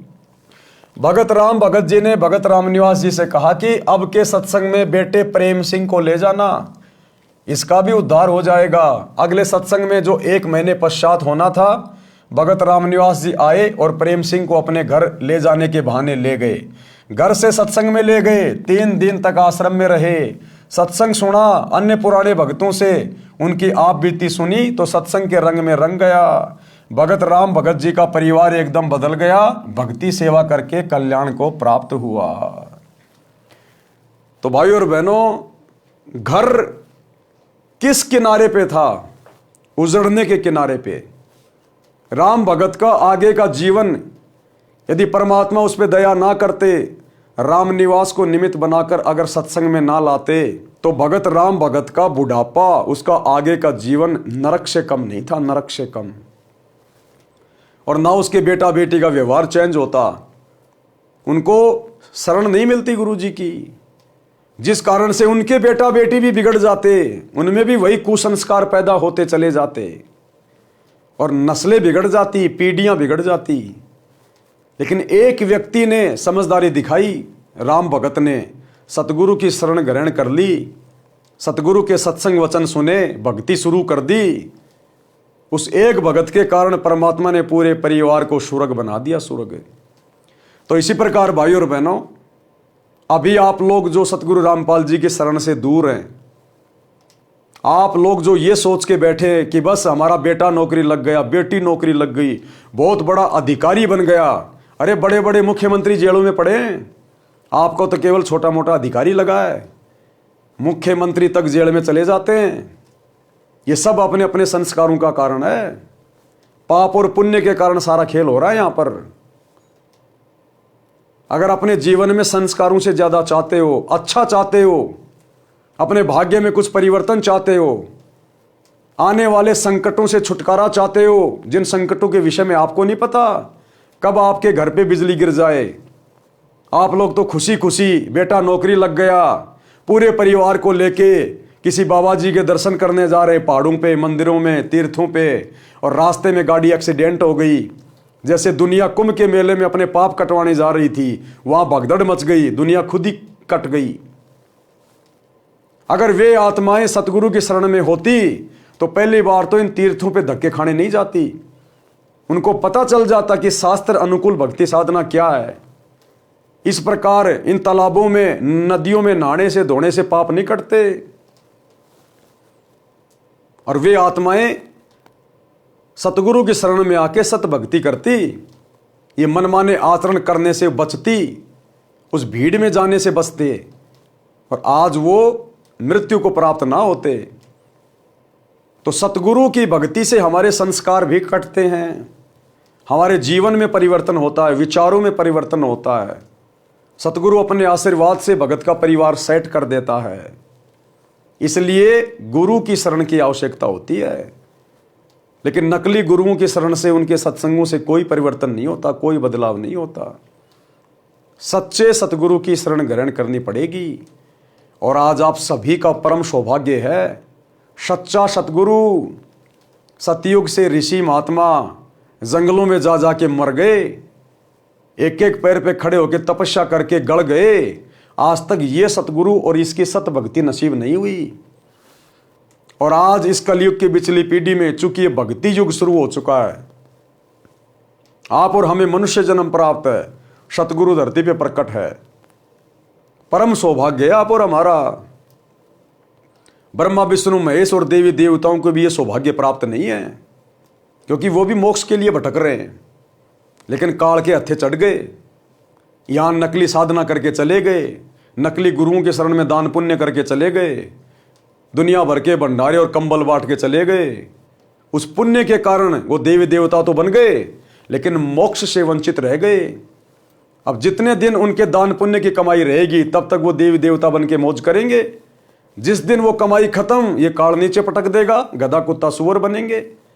तो देवी देवताओं को भी ये मौका नसीब नहीं है जो आज आप और हमें है, पूर्ण मोक्ष प्राप्त करने का, उन देवलोकों से भी उत्तम स्थान सचखंड में जाने का, सदा सदा के लिए अखंड सुख प्राप्त करने का, सतगुरु के सतलोक में जाने के बाद फिर ना कभी मरना, ना कभी बूढ़ा होना, ना कभी कोई रोग होना, ना कोई काम धंधा करना, सबको एक समान सुंदर शरीर। वहाँ हाड़ मांस का शरीर नहीं है, टट्टी पेशाब वाला शरीर नहीं है, नूरी शरीर है। सबके बड़े बड़े महल, सबके अपने अपने विमान, सबका भरा पूरा परिवार, कोई राग द्वेष ईर्ष्या नहीं, लड़ाई झगड़ा नहीं, मार पिटाई नहीं, ऊंच नीच का भाव नहीं, जाति और धर्म नहीं। वहां केवल आनंद ही आनंद है, वो सुख सागर है, सुख सागर।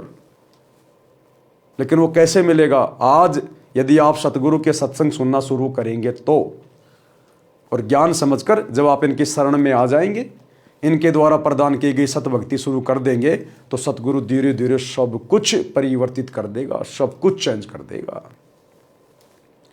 तो भाई और बहनों, आज के वीडियो में हम केवल इतना ही लेंगे। हम धीरे धीरे आगे बढ़ेंगे, क्योंकि ये पुस्तक कोई सामान्य पुस्तक नहीं है। ये जीने की राह पुस्तक आपके जीवन को परिवर्तित कर देगी, यदि आप जिस जरा सा भी बुद्धि विवेक से काम लेंगे और आज ही अपनी जेब से मोबाइल निकालकर यूट्यूब पर सृष्टि रचना सतगुरु रामपाल जी लिखेंगे और इनके सत्संग सुनना शुरू करेंगे। जिस घर में सतगुरु रामपाल जी के मोबाइल पर या स्पीकर में सत्संग भी बजने शुरू हो जाएंगे, उस घर के और घर वालों के संस्कार उसी दिन से चेंज होने लग जाएंगे। ये छोटी मोटी आम जो बीमारियां हैं, जो हॉस्पिटलों में जाकर लाखों रुपया बर्बाद करने से भी नहीं कट पा रही, सतगुरु के वचन जब कानों के अंदर पड़ेंगे, उन बीमारियों का धीरे धीरे खात्मा होना शुरू हो जाएगा, क्योंकि आपके संस्कार बनने शुरू हो जाएंगे। संस्कार बिगड़े हुए इसलिए आप बीमार हैं, घर में रोगी हैं, घर में लड़ाई झगड़ा है, कलह है। और सच्चे सतगुरु के सत्संग जिस घर में दीवारों से टकराने लग जाते हैं, उस घर की दिनचर्या चेंज हो जाती है। जिस प्रकार आपके घर में हलवा बन रहा है, तो हलवे की महक पड़ोसियों को भी प्रभावित करती है। कुछ दिन बाद वो भी कहेंगे आज तो अपने भी हलवा बना लो। तो इसी प्रकार सत्संग सुनने से सूक्ष्म प्रभाव इस आत्मा के ऊपर पड़ता है, और आत्मा आज नहीं तो कल सतगुरु से जुड़ने के लिए प्रेरित हो जाती है। और एक बार सतगुरु ने यदि अपना कनेक्शन भगत से जोड़ दिया, उसके बाद कमी किस बात की? भाई, जिस घर में आपने लाइट का कनेक्शन ले लिया, तो आपके घर में सारे काम होंगे। पंखा भी चलेगा, लाइट भी जलेगी, एसी भी चलेगा, कूलर भी चलेगा। और जिस घर में लाइट नहीं है, उनकी केवल बैटरी चल रही है, जो लाइट से पहले से चार्ज की हुई है। तो यदि किसी के घर में थोड़ी बहुत सुख शांति है, रोजी रोटी का धंधा बढ़िया है, बेटा बेटी नौकरी में है या खुद नौकरी में है, और भक्ति कर रहा वो 2 नंबर वाली देवी देवताओं की, तो उसके पिछले मनुष्य जन्म की वो भक्ति वाली दान पुण्य की बैटरी थोड़ी बहुत चार्ज है। लेकिन भैया, बैटरी कितने दिन चलेगी? कब तक चलेगी बैटरी? उसकी एक सीमा है। जिस दिन डिस्चार्ज हो जाएगी, पूरे घर में अंधेरा। जिस दिन आपके पिछले पुण्य कर्मों वाली बैटरी डिस्चार्ज होगी, दुखों का पहाड़। अचानक से आप रोगी होंगे, कभी एक्सीडेंट होगा, कभी किसी युवा की मौत हो जाएगी। फिर आपकी भक्ति कहाँ गई? वो जो आप मंदिरों में, मस्जिदों में, चर्चों में, गुरुद्वारों में, कुंभ में, महाकुंभ में, हरिद्वार में, गया पे, तीर्थों पे कावड़ ला रहे थे, बद्रीनाथ, केदारनाथ, जगन्नाथ, दुनिया भर के व्रत करना, वो सारी भक्ति करते करते भी तुम्हारे ऊपर कष्ट। लेकिन फिर भी आप लोगों की बुद्धि नहीं खुलती, कभी काल खुलने नहीं देता। ये बुद्धि खुलेगी सतगुरु के सत्संग सुनने से, और जिस दिन शरण में आ जाओगे उस दिन तो कहना ही क्या। तो गुरुदेव भगवान के आशीर्वाद से आज के वीडियो में हम केवल इतना ही लेंगे। कल रात्रि 8 बजे सभी भाई बहन फिर से लाइव जुड़िए। तब तक गुरुदेव भगवान हम सबको आज्ञा दें, इजाजत दें, सद्बुद्धि दें, आशीर्वाद दें। बंदी छोड़ सतगुरु रामपाल जी भगवान की जय हो। भाई जो गुरु बचन पे डट गए, कट गए फंद 84 के, कट गए फंद 84 के, कट गए फंद 84 के। भाई जो गुरु बचन पे डट गए, कट गए फंद 84 के, कट गए फंद 84 के।